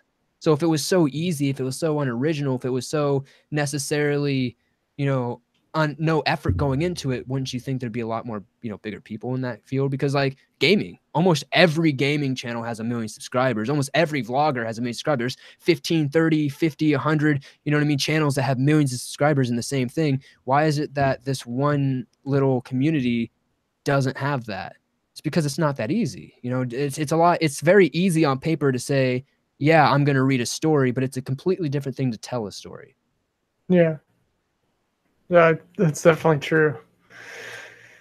Damn, dude, you're a really interesting guy, man. Like, holy shit! Like, Good Night Goosebumps was right. Like, just talking about like all this stuff. Like, man, you could be like almost an inspirational speaker one day. Like, I don't, just I talk don't, about. Like, I don't know if I'd be inspirational, no, but I mean, like how you. I mean, you break it down and you look at it like, I don't know. You just do a good way of like breaking stuff down and just telling it like it is, and like no bullshit. And it's really cool to hear. So well, YouTube's a very no bullshit thing, but like everybody wants to bullshit about it. Like everybody, that's the problem. But like you just have to, like, I'm very observant. You know, as a kid, I was very quiet, and I'm still very quiet. I like to watch and to see how people are before I interact with them, so I can understand or have a better idea of what to do, what not to do, what, you know, stuff like that. Especially in today's age where like anything can offend anyone. um I feel just observing everything with an unbiased mind is like the best way to actually learn. Like you see all these channels, like there's tons of them. Like I bring up narrations in particular because that's just what I see every day. But like Twitter all the time, people complaining, people saying this, YouTube is doing this to you, YouTube is doing this to you, but they have no actual factual basis. They're just saying that to fear monger and to make people, pity them or support them for whatever reason that is. yeah, And it's just not true half the time. So when I see a channel, let's say, that has like 1,000 subscribers, has been doing this for 5 years, has like 10 uploads and complains that they haven't grown, that's all I need to see. That's all I need to know, is that what that person's saying is not very valid and their advice isn't that great, because if they've been doing this 5 years, have 1,000 subs and 10 videos, they clearly don't know what they're doing. So like to me, like I don't just take all this random advice people throw at me. And trust me, I get a lot of unsolicited and a lot of unwarranted advice from channels saying, "Oh, you should do this, it would make you better." But those are also the channels that aren't even remotely doing a percentage of what I'm doing. And it's not like an egotistic thing. You have to look at it that way. I think there's something severely wrong online these days, that you can't take pride in your work. You can't take pride in your sub count. You can't take pride in anything anymore. Like if I'm to go on Twitter and be like, wow, I have 10 million lifetime views on my channel, think like that's amazing, that's like, I know, stuff like that, everybody would call me an asshole, egotistic, and, all I care about is views or stuff like that. Like I would just get bombarded with that because I can't take pride in what I worked hard to achieve. I don't see what's anything wrong with that in the end of the day. Like if you worked a year and a half and you uploaded well over 500 videos in that year and a half span, you should be proud of that, and you should be able to post and be like, hell yeah, man, look what I got for that hard work. So if I think it's just sad that you can't really take any pride in anything you do, but the moment that it's more of just, it's a lot of jealousy and a lot of laziness too. I don't know. YouTube is just such an interesting place with so many ways to actually grow and so many ways to connect with people. And I hate to say that it's easy, because it's not, but it's honestly very easy to understand YouTube. I feel like just if you just don't buy into all the negative bullshit and don't think YouTube's trying to censor you or thinking YouTube's trying to remove you, like you would be, like if you think about it objectively, how is YouTube censoring anybody if they allow them to have their videos on their website? Just because something is limited ads or demonetized, that's not censorship though. Or even the Censorship. yeah, the fact that they pay you. That's the number one thing I've heard people say. Like the people who are talking about the positive stuff, like you, like the fact that you have a chance to possibly make money uploading your creation, using their bandwidth and everything. Just the potential there. Like, what do you have to complain about it? It's up to you to go after and achieve it. And people are saying like, oh, you shouldn't think YouTube's going downhill because they're the ones who have everything in place for you to succeed. It's up to you to like go after it and not bitch about it. So Yeah, I mean, like nobody ever made $1 million off of complaining, right? I mean, nobody's ever done anything. Like in reality, like those people who hold signs on the corner every day protesting or saying something about Jesus or whatever, like the reason why they live in those rundown shitty houses downtown is because they're not out there working and progressing their life. They're too busy staying stagnant trying to promote something that nobody gives a fuck about. Like you have to, like, life is always pushing forward. So when you understand that time doesn't stop for anybody or anything, you have to understand it's the same thing for YouTube, Walmart, pharmacies, whatever you want to work, anything that you're doing. It's not the same. Like that idea of I have to show up to work every day. It's the same idea for YouTube. I don't understand where where everybody gets these thoughts. I don't get how it's so lost in translation. If you have to show up every day for your job at the 9 to 5 factory, what makes you think you don't have to show up every day for your 9 to 5 job at YouTube? If it's a job that you're trying to do every day, you have to do it every day. There is no, well, I'm going to do it once a week. You know what I mean? Like if you're trying to make this a job, do you only show up to Walmart once a week? No, you show up 5 days a week. Ethan. Fuck. Yeah. Shots fired. It's good though. I mean, that's good advice. It makes sense. Blake worked at We're talking in the sense of like people who try to do this full time, because that's what most people's goal is, right? They want to be a YouTuber, right? So like if you're trying to do this full time, that's kind of what I'm meaning. I mean, like if you are like you guys are doing it on the side, you know, it's like you have your jobs. This isn't like your job in a sense, you know. It's like a hobby at this point. So like if you upload once a week, that's completely fine because that's within your intentions, that's within your motives, you know what I mean? Like obviously the grand goal would to maybe be able to do this full time and be able to put out a bunch more videos at better qualities and stuff like that, but that's the goals in the long run, you know. But like everybody's got to come at it their own way. I mean, I didn't start off doing dailies for sure. I mean, when I first started uploading to this channel, I had 2 warehouse jobs that I worked 6 hours each day, almost 7 days a week at. Damn. But at that time, I was still uploading daily videos. Yeah. But like, it's just really how you want it. Is how much do you want it at the end of the day? But like, I don't think YouTube's censoring anybody. I think all that's a bunch of baloney. I think that's just a bunch of people who honestly don't want to learn and adapt with how YouTube's changing. Like, it's a lot of the older channels too, a lot of the bigger channels that have kind of died off and fell off because they don't want to change. Like it's not 2015. I'm sorry. You can't just, you know, upload a video and kind of make money anymore. You got to actually be strategic with your tags and your keywords and your descriptions and your thumbnails. And you actually have to go on social media, make and create enticing titles and post, and you have to actually put in the work every single video. Like till this day, a year and a half later, every single video I post on social media manually by hand, not automatic, you know what I mean? Like I just want to make sure that everything is on top. It's just what you got to do, you know? Like if you're trying to do YouTube at a level that you're seeing all your idols and heroes do it, that's what they did and that's what they still do. It gets worse. Like do you guys watch like things like Good Mythical Morning? Yeah. Like I'm sure you might have seen some of their behind the scenes stuff where they talk about how hectic it actually is to do something like that. Yeah. Like imagine like what I'm doing is only 2% of what they would be doing. You know, they're filming for shows and series and all kinds of stuff out farther and farther. So like imagine it only gets harder and harder the bigger you get. So if if you're trying to say do this every day as a career and you can't actually do it at the small level, like reality wise, like what makes you think you're going to be able to do it at a big level when you have to do 15 times as much? Because I think a lot of people think it gets easier the bigger you get. That's definitely not true, because the bigger you get, the more sponsors come into play. And once more sponsors come into play, you have to be a lot more, you know, family friendly. You have to cater to what they want. You know, it goes a lot of different ways. And I guess that's when people say, oh, you sold out. But I mean, isn't that what everybody wants to get to? Is like you get paid for your time. You know, you get paid for you get like sponsors are the coolest thing ever. You get paid to literally do a 30-second shout out. Like I'm stoked when I see channels that are, especially smaller channels, when I see smaller channels getting like those shout outs or those not those shout outs, those sponsors and brand deals and stuff. Cause like that's a big deal to get one of those, especially for a smaller channel. So sponsors are a big deal. And like the moment you see one, you should be happy because you know that that creator doesn't have to rely on the very inconsistent AdSense paychecks from month to month. Oh, is your channel, are you with a MCN or are you just completely independent? Nah, networks are scams. No point. I mean, So I you're don't do yeah. anything that really involves copyright, so I have no need for one. Yeah, we're independent too, but we were like close to like join because it was taking so long for like we tried to start getting monetized like end of January and we didn't get it until the end of June.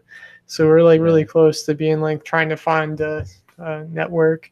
I mean, because a lot of people kept throwing around full screen, which I didn't know like smaller channels could be a part of, and like a lot of channels I watch are part of full screen. So it's like that Full wouldn't be the Screen's worst a if they helped us. decent company. They went out of business recently though, so I don't know how they're still around, but I'll have to look into that more. But it's interesting because honestly, networks just really not worth it for a lot of this kind of content.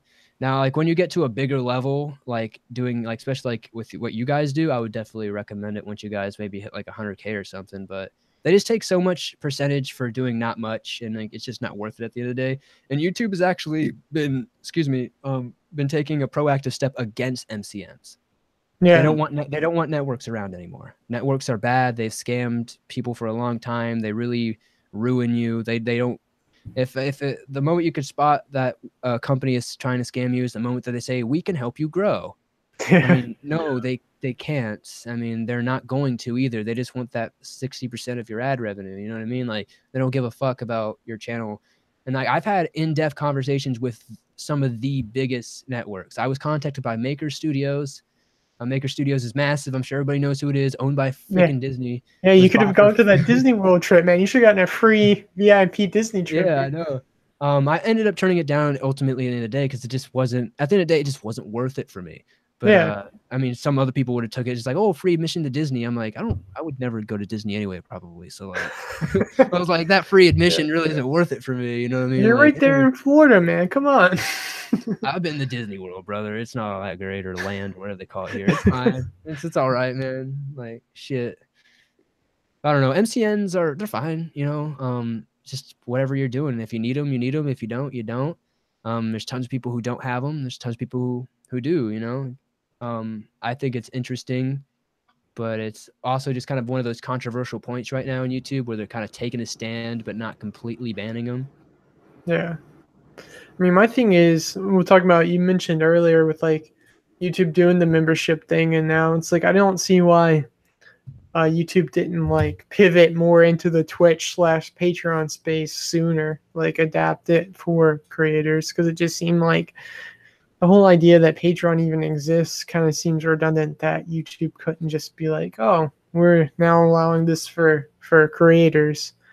I don't know.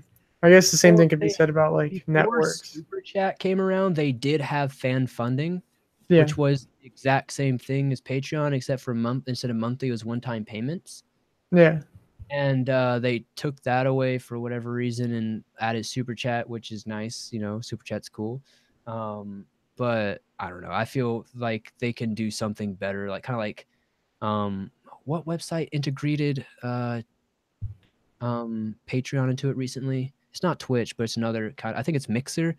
I don't know. I think the thing with like the YouTube developments on live streaming is I think we have to really realize is YouTube was started as a video hosting site. Like this wasn't ever intended to be like what it is now, you know? So I think that makes YouTube untouchable, really, is when like now that they're really focusing on live streaming, they're working on the discovery tab for it. They're working on a lot of stuff for it, which is really nice. Like it's come a long way. When I first started streaming last year, you even on like the little Hangouts thing like we are now, it was awful. It was so like, I don't know if anybody remembers the early Hangout streams when they first came out, but they were god awful. They were choppy. They would drop all the time. Now it's just like it's good. It's nice. It's getting better. I think it just makes it stand out way more. Like I don't really, in reality, I don't think Twitch is actually much of a competitor to YouTube. Because let's look at what Twitch is. First of all, the terms of service of Twitch are so much more strict and SJW than YouTube is. Like it's worse if you're trying to be a creator. You can't leave your bedroom and stream. Like there's no fun in that. You can only go so far that way. With YouTube being an all-around website, it's all in one. It's a social media platform, it's a streaming service, it's a content service, and a video hosting service. It's Netflix, Twitch, Facebook, Instagram, everything all in one. What could you possibly, need more in a website? But that's also YouTube's downside because it's focusing on all of these different avenues and not focusing on one particular one. That's why streaming in particular is better on a service like Twitch because it focuses on that and that's its primary goal. But when Twitch starts furthering their stuff, because they've been working on like uploaded content and stuff like that for a while, when they continue working on that, you're going to notice a gradual shift that the stream qualities are definitely going to go down. Yeah. Yeah, it's definitely think. I mean, like I said earlier, like I think YouTube in a way kind of still has the first mover advantage, and they have so much behind it. I mean, they just have deep ass pockets, man. Yeah, that too. I mean, it's the number 2. I mean, Google's the number 1 visited website, and then then YouTube's number 2 because Google, YouTube, and it's all the same alphabet. I mean, it's Google and Google, Yeah. Google and Google subsidies. Yeah. It works. I mean, it's like Facebook and Instagram, but I mean, YouTube. And I think I have faith in it, especially when I talk to someone like you. Like I hear the thing with YouTube also when you watch other YouTubers, you don't know how much. I mean, I guess the larger ones, how much they're like full of shit, or how much they're just being like falsely optimistic because they've already made it. Like you're a good sized channel, but you're not like PewDiePie.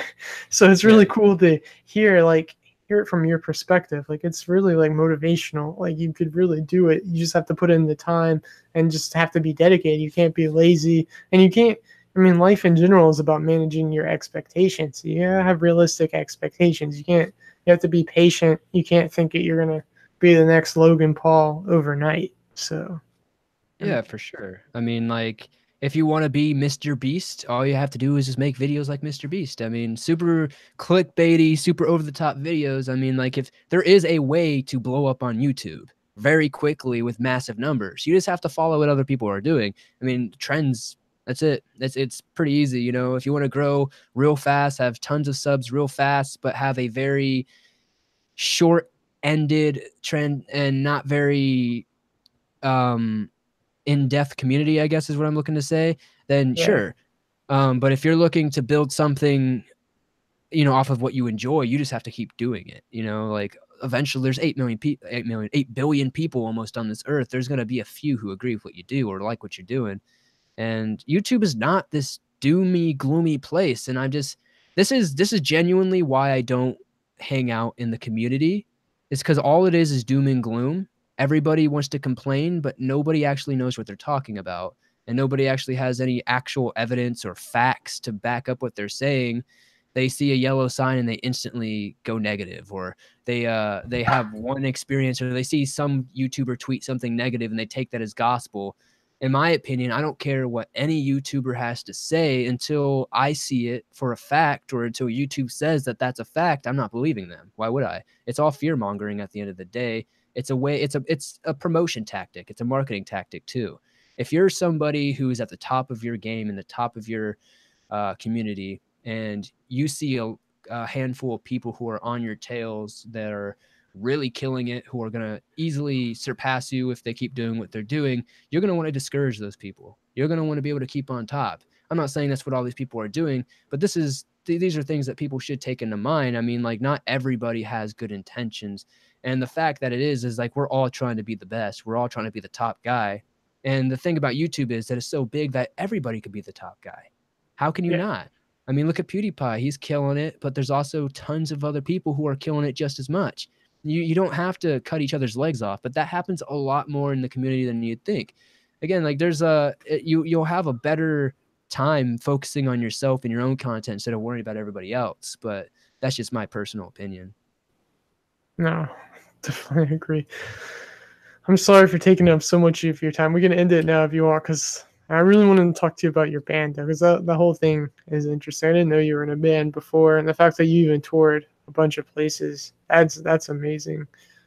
Yeah, there's a ton of conspiracy theories in the community. I will say this But, publicly.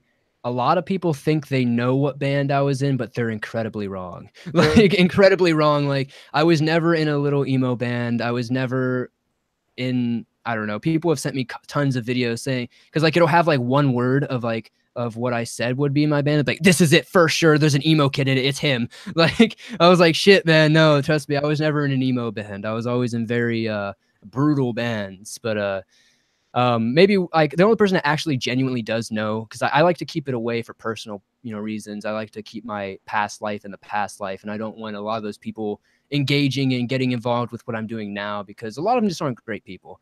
And you'll hear Yeah. that a lot from a lot of musicians. It's a very, very cutthroat place, and that's why I have a lot of the mindsets that I do these days, is because I went through a lot of that. I've had my nuts chopped off from under me many times, and that's why I'm here. That's why I'm not doing music still. I had my dream ripped from me by other people's decisions, So like you can, like, I've been there, experienced that, so I see it a lot of a different light. I don't know. I don't know. I feel just it's interesting, but yeah, we could talk about it if you want. I don't really talk about it too much, like I said, public, because I just kind of want to, I used leave to it in really the past. be into music a whole lot. I was just never musically gifted, no matter how much I was like an emo kid, but had no talent. But it's cool that you actually toured places and everything. So Yeah, I man. don't It's like the same thing with YouTube, man. Like I just wanted it. No, but I'm self-taught on everything. I taught myself how to play guitar, bass, piano, all kinds of stuff. I'm not like a pro or amazing at any one of them. I can play them enough to what I can make what I want to make. But it's just like me as a person, when I'm interested in something, I dedicate my whole self to it. I put my whole, soul and body into it. And I started music at 13. So from 13 to 20 was just nothing of just, you know, putting my entire life into making music that I enjoyed, and really it was just to make my grandmother proud at the end of the day. I didn't like I said, I didn't grow up with a lot of family, unfortunately. So I just had my grandma and my dad growing up. So my grandma passed away. That was really hard on me. Like I was depressed for a long time. So like a lot of that stuff was just to make something of myself to, I guess, make her proud. So like if she looked down, she could she would be like, yeah, my grandson has actually made something of himself. He's actually able to take care of himself, his family, stuff like that.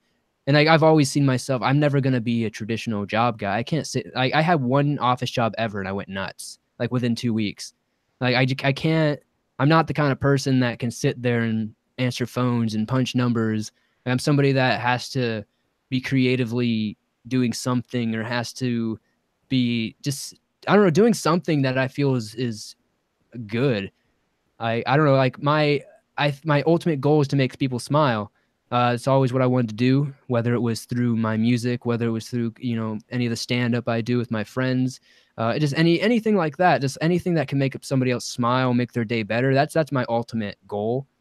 So if I can do that through telling stories online, or telling jokes, or just screaming my face off on stage, it as long as it's making people happy or impacting somebody in a positive way, like it impacted me, it's kind of my goal, I guess. That's Yeah. good, man. That's deep. No, that's good. Like, I mean, it's cool that you're so interested in making other people happy, but at the same time doing what makes you happy. So that's pretty cool. Are you sure you aren't like in A Day to Remember? That's from Florida, right? From the same town. They live right down the street. Not even kidding you. Mayday Parade, A Day to Remember, Under Oath, Paramore, Falling in Reverse, Newfound Glory. They all come from this town. Do you guys know? I don't know. It depends. What kind of music do you listen to? If you listen to A Day to Remember, would you know who We Are Defiance is? Do you know who Paddock Park is? I don't know who Paddock Park is. Well, they're the same band as We Are Defiance, just their early name. If you know who We Are Defiance is, you definitely know who I am. I wasn't in We Are Defiance, but if you know who We Are Defiance and A Day to Remember are, you definitely know what band I was in. But like it's just think about that time in particular. Like I don't know how into the music you were, but just think of the 2009 to 2012 range of kind of metal music. Definitely. No, that's definitely what I was super into. Hold on. Ethan's looking you up right Yeah, now. I definitely am looking you up. Hold on. I'm You pretty might sure find me, brother. where Might you're in find me. Don't say it. Don't say it. Don't I mean, put you him can on say it. blast. I don't care. Some people do know what bands, because I filled in for bands too. Towards the end of my music career, I was a touring member, so I would fill in for a couple bands. So I filled in for quite a few bands. Like I filled in for The Air I Breathe for a long time. I was in The Air I Breathe for a short time. I toured for openly for Capture the Crown for a short time. I played bass Yeah. for them. Yeah. God, that was not fun. But Really? no, dude, I hate that music. It was so boring. It was just open chords and I was playing bass. So literally all I would do is just chug the top string. So like there was nothing for me to do. So I just chug the top string and do some squats on stage, you know, but you don't get paid good is the thing. Like I made like $0 through all those years of albums. And I do have an album that does have close to 100,000 copies sold, and I've made Okay, I know $0 where off of it. We Are Defiance from. Austin Carlisle was on one song. Yeah, Yeah. dude from Attack Attack and Yeah, Mice and Mice and Men. Yeah, I a used bunch of to. happened to him, man. He had to retire recently because of his heart Yeah. condition. Yeah, That's but Mice and Men unfortunate. really changed. But I was really into like Attack Attack when they first started, and then of Mice and Men when it Yeah, first Stick began. Stickly, dude. That's Yeah. I like I'm so young still to a lot of people, but I'm so old because like when it comes to like that culture in particular, to like metalcore and post-hardcore, like I was around when that song first came out. Like I was like there when like I remember it, and like it's crazy now that like a song's like 10 years old now, like 12 years old, something like that. And I was like, damn, dude, I'm old as fuck. But like I just remember like when all these like fads were coming out. But like it's weird now because sometimes I'll go and check some of my friends that still do it, and it's still kind of the same, honestly. Like it hasn't really changed all that much in the past couple of years that I've been gone. But I think the only thing that stayed the same, like for sure, is that they don't make any money. But living in a van, eating cold noodles in ramen cups with water that we got from a Walmart bathroom, in a van full of like 15 people that stink and smell, and making like little to no money for like I did that for 3 years straight without stopping, just about, really, with like maybe a week or two breaks in between tours.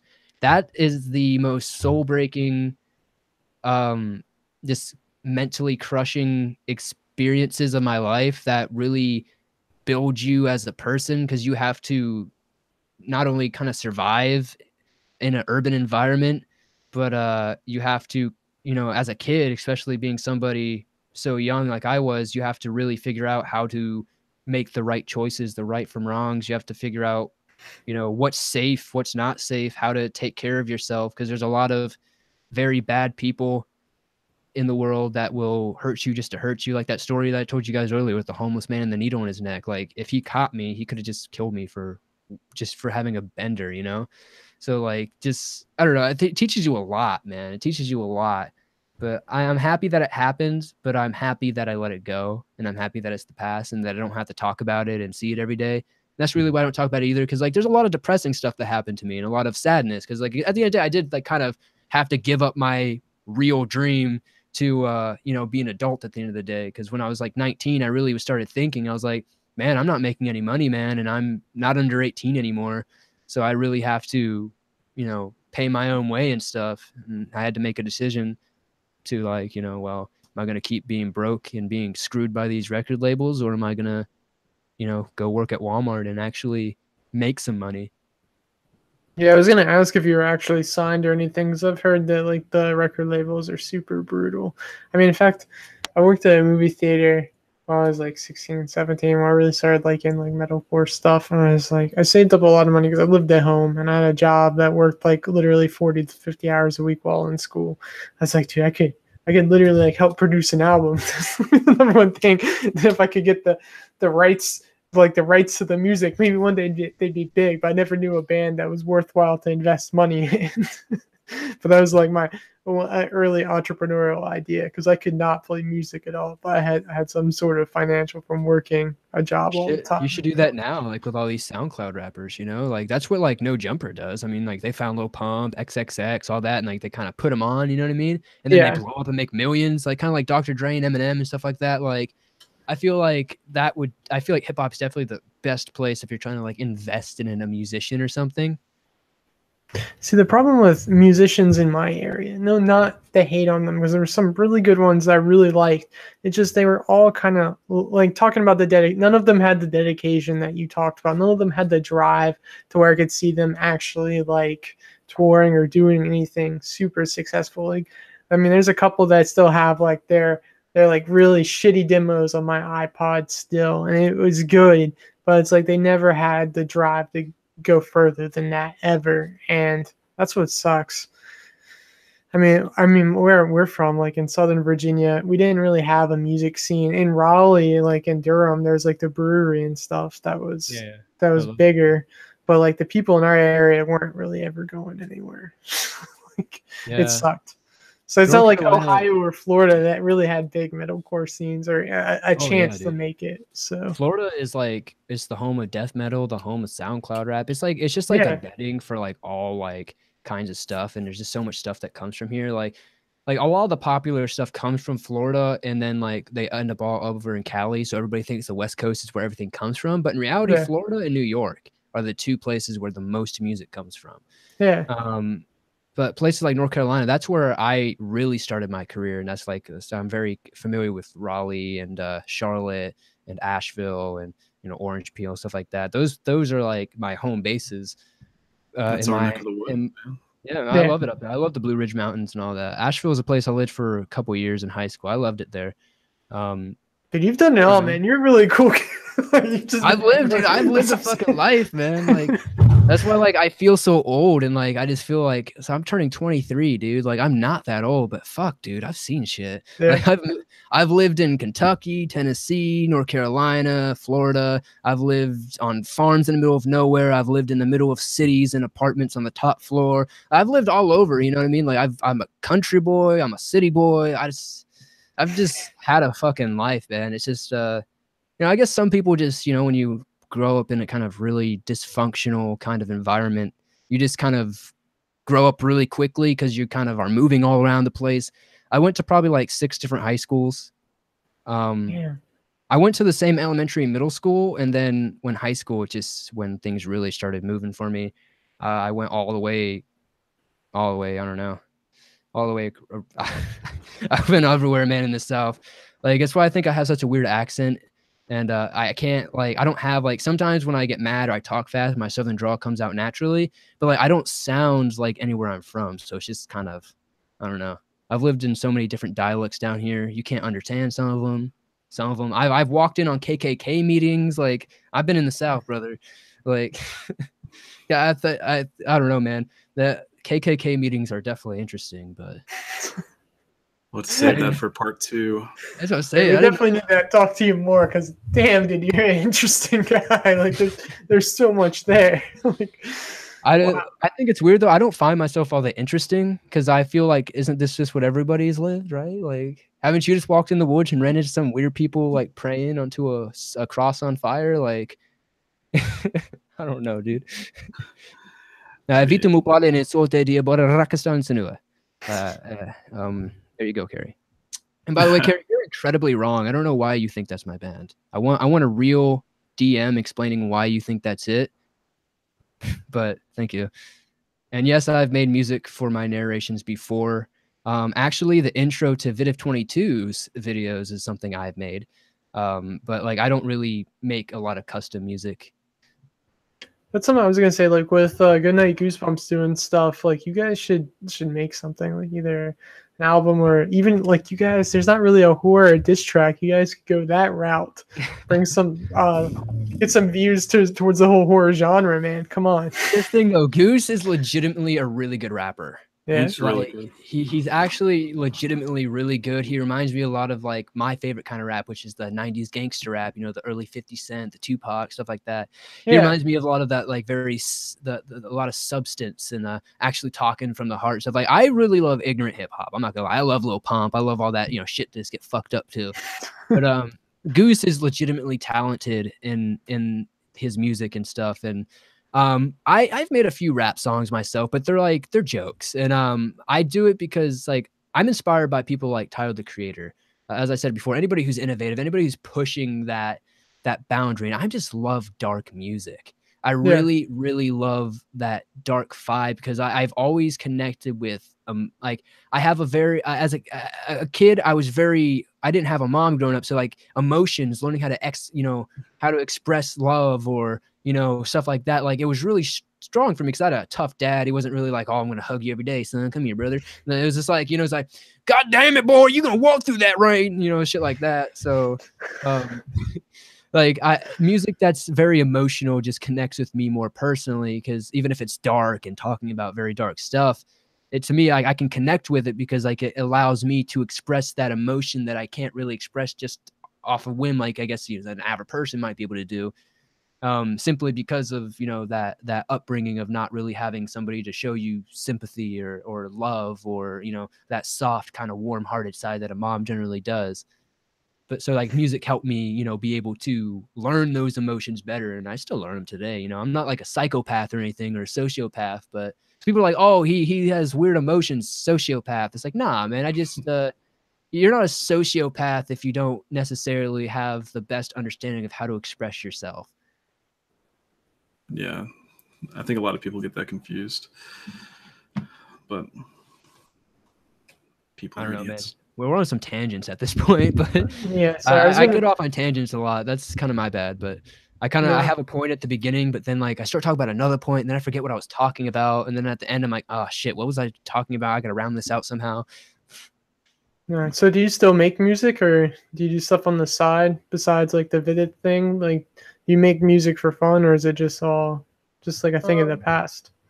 I still do it almost every day, honestly. I'm not gonna lie. Like I record stuff, I'll put it on the SoundCloud, I'll take it down a couple days later. Like I have a lot of meme stuff that I leave up there because it's just memes. It's just me like yelling over a beat or just doing something funny. But I have from time to time just like I'll just I really just because I left it in the past doesn't mean I don't enjoy it. You know what I mean? Doesn't mean I don't love it. As I said earlier, that is my number one dream. That's what I always wanted to be. And still at the end of the day, um, I want to be it, but my goals have changed a little bit. Is I don't necessarily care about being a front man or in a band.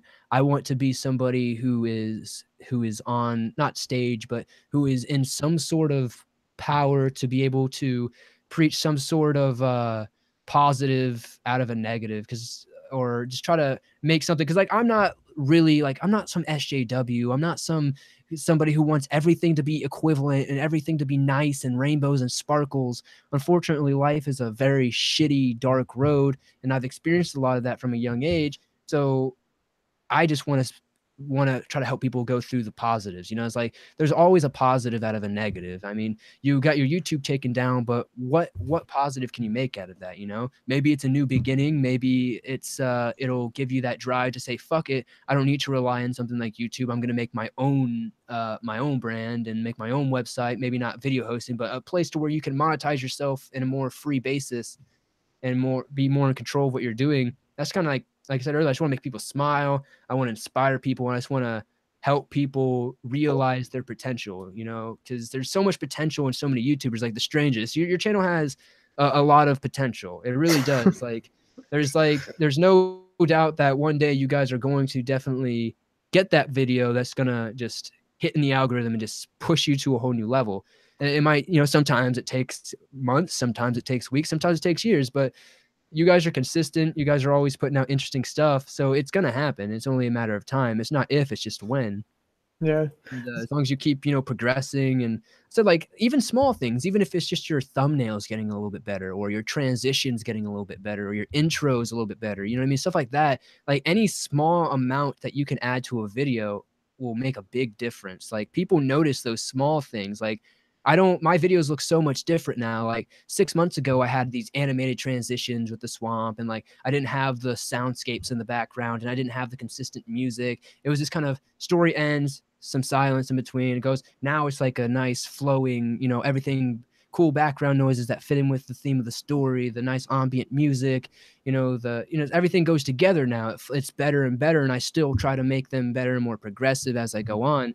And even if it's like something as small as using a better noise gate or something, people notice, and it doesn't always have to be some massive change. You don't have to necessarily do a 360 with your content to really spice it up and get it popping again. Because you're going to go through uptimes and you go through downtimes. Like even now, like I have times where I struggle to, you know, hit what I want to be my basis is I want at least every video to hit 10K. You know, I feel like that's good. If I can get 10,000 of my subscribers, at least that's great. But so, you know, that's, I got to always sometimes, like I got sometimes where like I'll only be getting like 8K views a video for like a week straight. I'm like, oh man, why can't I get past this? So I got to try to figure out something.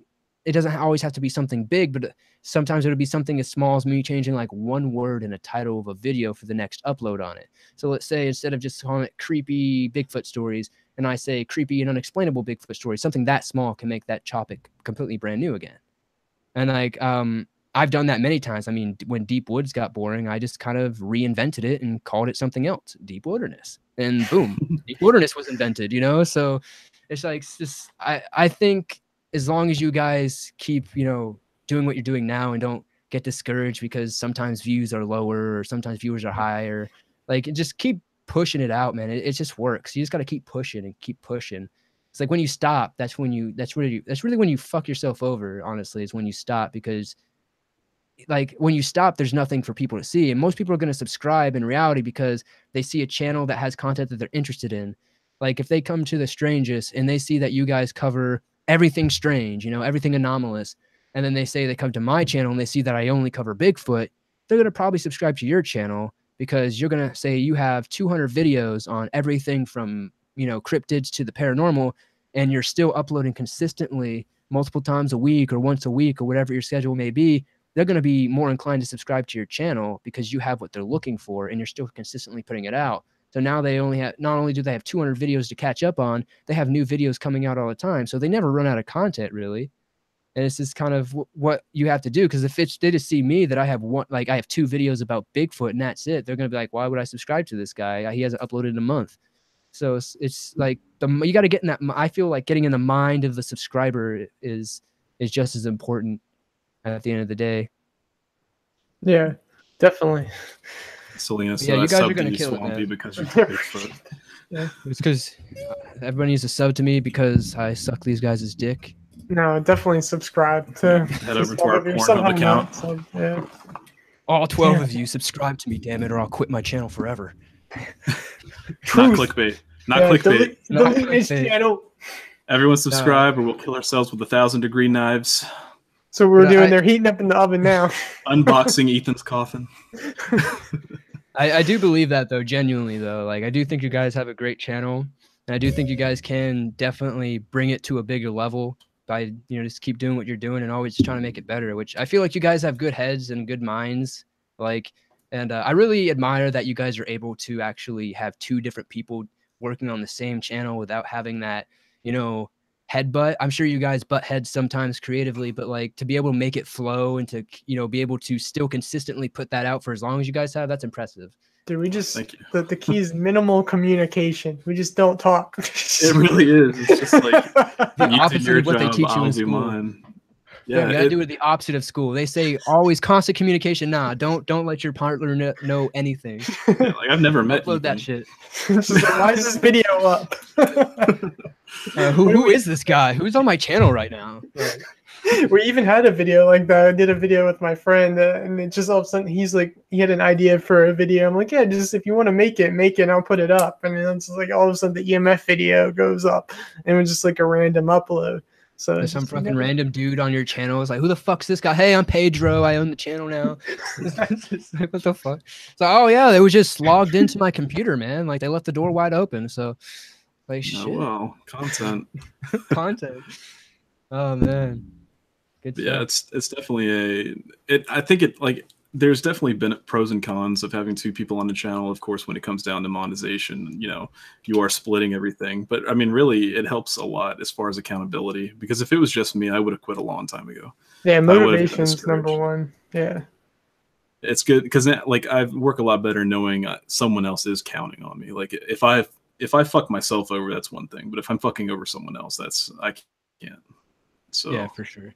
Yeah, like I'm a really positive guy, but some of this stuff, I mean, when you're talking about the community, YouTube just being kind of like toxic, the way they view things and being all negative and freaking out. Like to me, like I can be really panicky, and just seeing that will be like, oh man, fuck all this. I'm gonna just stop. So having someone else there, and even like Rebecca now, my wife, likes like make sure we're like doing stuff. So just having that, and of course like the community now, you're like having people you're accountable to makes you forget everything. So it helps, because if it was just me, I would have been like, fuck all of this. Yeah, and that's what I said. Like, I feel like a lot of it's just like fear mongering in a sense. Like, I think a lot of it is intentional, because Yeah. like you'll notice how it's like almost every channel at the same time starts complaining. Like, it seems way too orchestrated. Like, but like the thing is at the end of the day is just don't be entitled.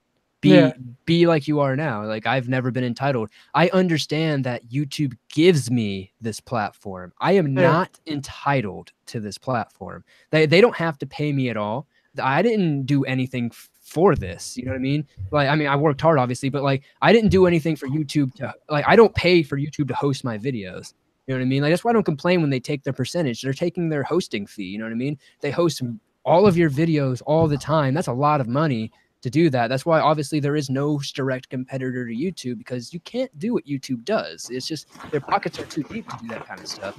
So like, I understand that, and I look at it from that picture, and I'm like, I'm just grateful that I can even make a little bit of money to even, you know, off of something I love. It's just like, it's my dream. You know what I mean? So if you achieve your dream, why would you want to bite the hand that feeds you? And that's just, in my opinion, like when all these people are just negative and they don't even read the updates, they don't go on the forums, they don't watch the videos, they don't go to Creator Insider, they don't take all these tools that YouTube actually gives you and tells you, and they update you in specific detail. And that's when I get upset, when I hear all these people, YouTube leaves us in the dark, they don't tell us anything. Fucking look, read. Like, there's literally a whole help forum site just for YouTube, and where tons of creators come and talk all the time. There's a YouTube help channel called Creator Insider where they explain every update in detail. It's like there's people like Roberto Blake, Gary Vaynerchuk, etc., that are incredible businessmen that have YouTube channels that teach you everything. Everything I learned is from those people. So I mean, there's so much out there given to you, and so many people out there just wanting to help you, but like there's all these people who ignore it and say F you.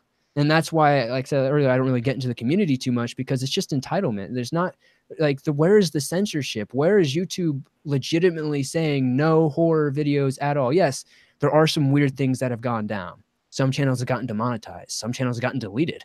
You know, it's weird stuff, but that stuff has always happened on YouTube. Like, you can't say that weird things like that have never happened. You clearly have just not been on YouTube very long. You know what I mean? Like last year, Lazy Masquerade almost got taken down. My channel had false copyright strikes last year and almost got taken down. It happens all the time. Like, it's not anything new, and it's not targeted to horror, because there's other communities like the commentary community, the political community, all those communities that are actually being censored.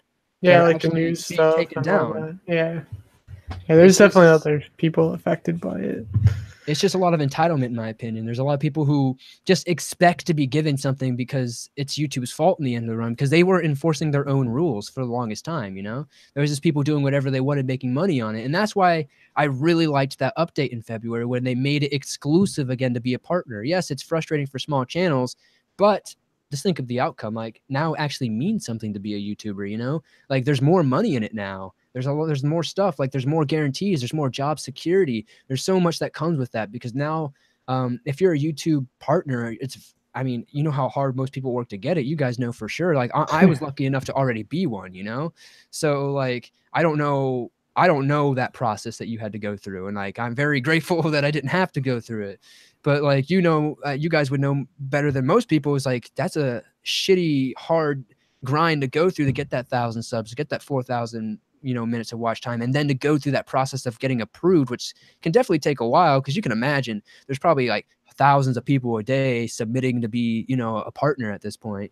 So like, it's definitely going to take a while to get through that system, but it's, at the end of the day, it's just so much sweeter because you had to work for it. You know, you had to work hard for it. And then when you guys start hitting those big views and those big times and that stuff starts coming in, you guys are actually going to have that money to make. And instead of it being like $1 per 1,000 views, like it was a couple you know, like last year when the adpocalypse hit, now it's back. Now you're going to be making, say, $10 or $20. You know, your CPMs are higher. You have more, there's just more going around because there's not as many dead channels with videos or channels that don't upload that have one video that are running ads that are being wasted, you know?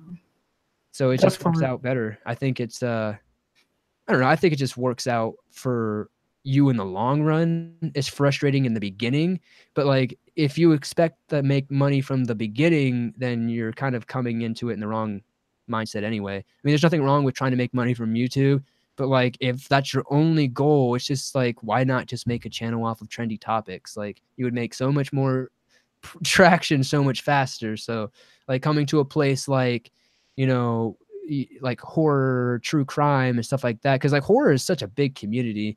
Like people are so small minded with it. They think that that horror community is just what we're doing. You know what I mean? Just us, Yeah. just like list videos and analysis videos and then like narrations. But like horror is so much bigger than that. There's so much more going on.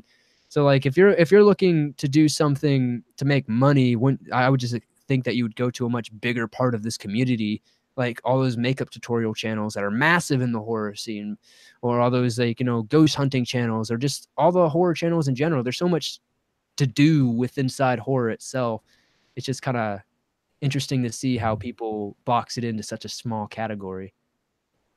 Yeah, I mean that's the big thing with us. Like, was realizing that the genre was bigger. Because I mean, you talked about how you didn't know that there was like talking to other YouTubers and stuff. Like, we started in September last year, and when we first released the video, but it wasn't until like January when we started like trying to collab and reach out and talk to other people, and realizing that there was, you know, other people, and you shouldn't just like try to be on your own. So, and it's really cool. It's just cool. I mean, the whole platform's cool. I mean, just can't, like you said, be entitled.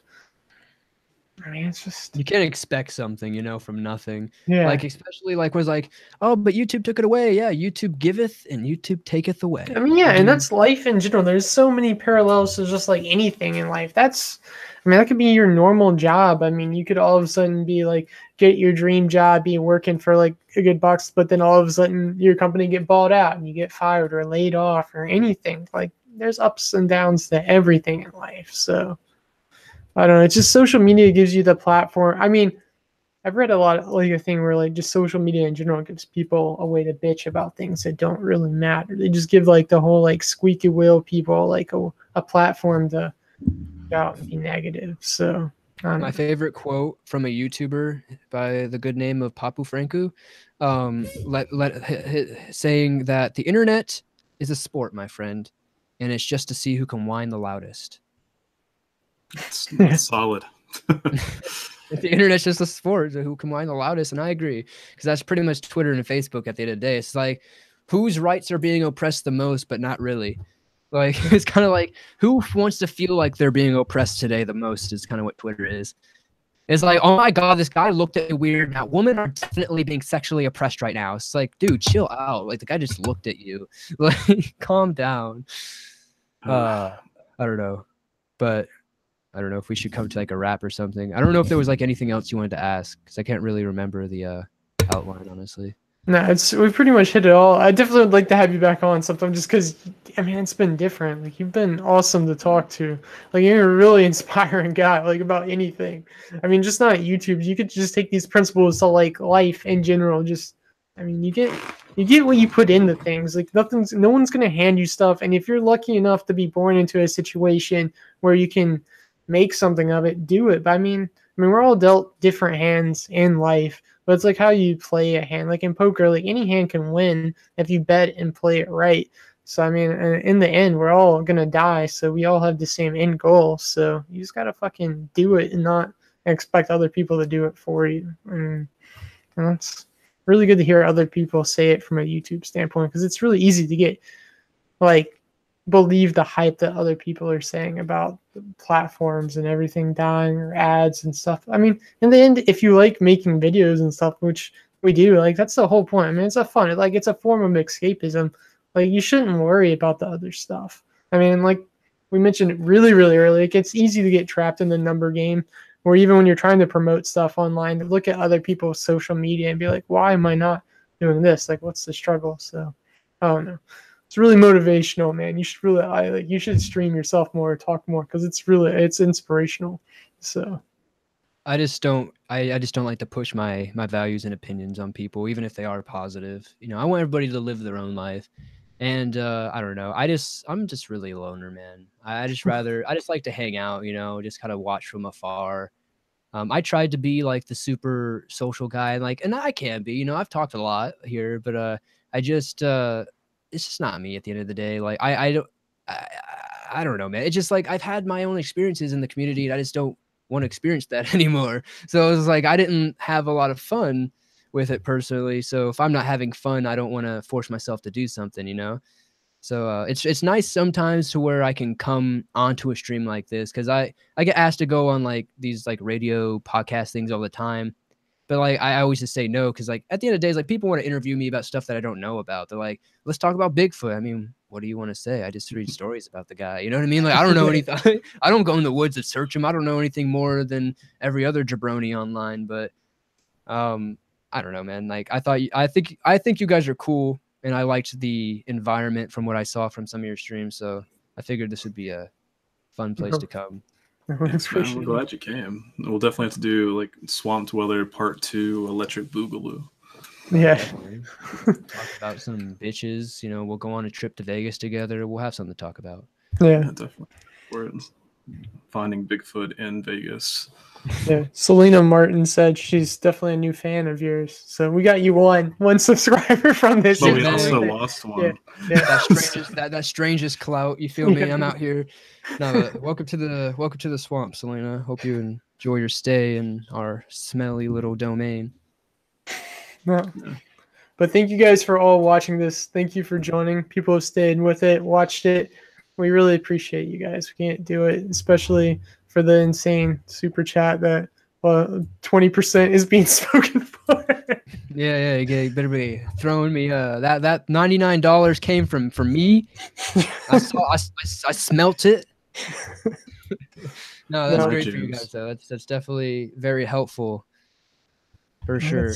Yeah, if you can keep once YouTube takes their 30%, you know. I know by the time, so it's basically all right. 30% to YouTube, 20% to Swamp, and then Ethan and I have to split it. We'll get the bones, the scraps. We'll scrap it out. Yeah, that's why like I try to push like Streamlabs, if you know what that is for your live streams. Yeah, definitely. And I actually was going to use it on this one, but I haven't figured out how to make it. Like, I want to use Streamlabs with Google Hangouts, and I haven't figured that out. I don't think you can do that. I know, like, you can like get the Streamlabs OBS thing, like they're together. That, yeah. Streamlabs built in. That's what I have. I just stream directly like that. You got your stream key and all that. I'm sure you know how to stream that way, but OBS is interesting. You can do a lot more, but I think Hangouts is just fucking easy. Honestly, press a button and boom. Yeah, it's super easy. I wanted to do it like. I don't know, like for the Streamlabs thing, we had to do it on kind of like on the fly a couple weeks ago, and it worked well, but it wouldn't show up. Like, since I was hosting, it wouldn't show up when I talked. So like, I don't know how to get the whole webcam thing down with like 3 or 4 people. So that's something I got to work on. But Streamlabs is definitely the way to go. I like it a lot. Hey man, one day we'll be H3H3. We'll have our own podcast room. We'll just fly people in. We'll have that. dreams. Oh, dude. I think my final words is just I just want to be the filthy Frank of the horror community. I want to be remembered as a meme, and when I leave the horror community, I just want to always be remembered as that guy that was a meme that inspired everybody to be a meme. And to not take life so goddamn seriously. It's just YouTube. It's not that important. It's not life or death. That yellow sign doesn't hurt your family or your kids. It's not beating your wife. YouTube numbers mean nothing outside the website. I have 66,000 subscribers, and I've never had a single person outside say, "Wow, dude, holy shit, you're that guy with 66K subs." Like, no, dude, like, it's YouTube. Once you leave YouTube, it stays there. So just don't be an asshole. Don't take life too seriously. Go be a meme. Go be offensive. Fuck all this PC shit. And don't let words have power. And I agree completely. Goodbye. Yeah, stay strange, you guys. All right, you guys, stay strange, and we'll see you guys next week. Fist in the air, Black Power.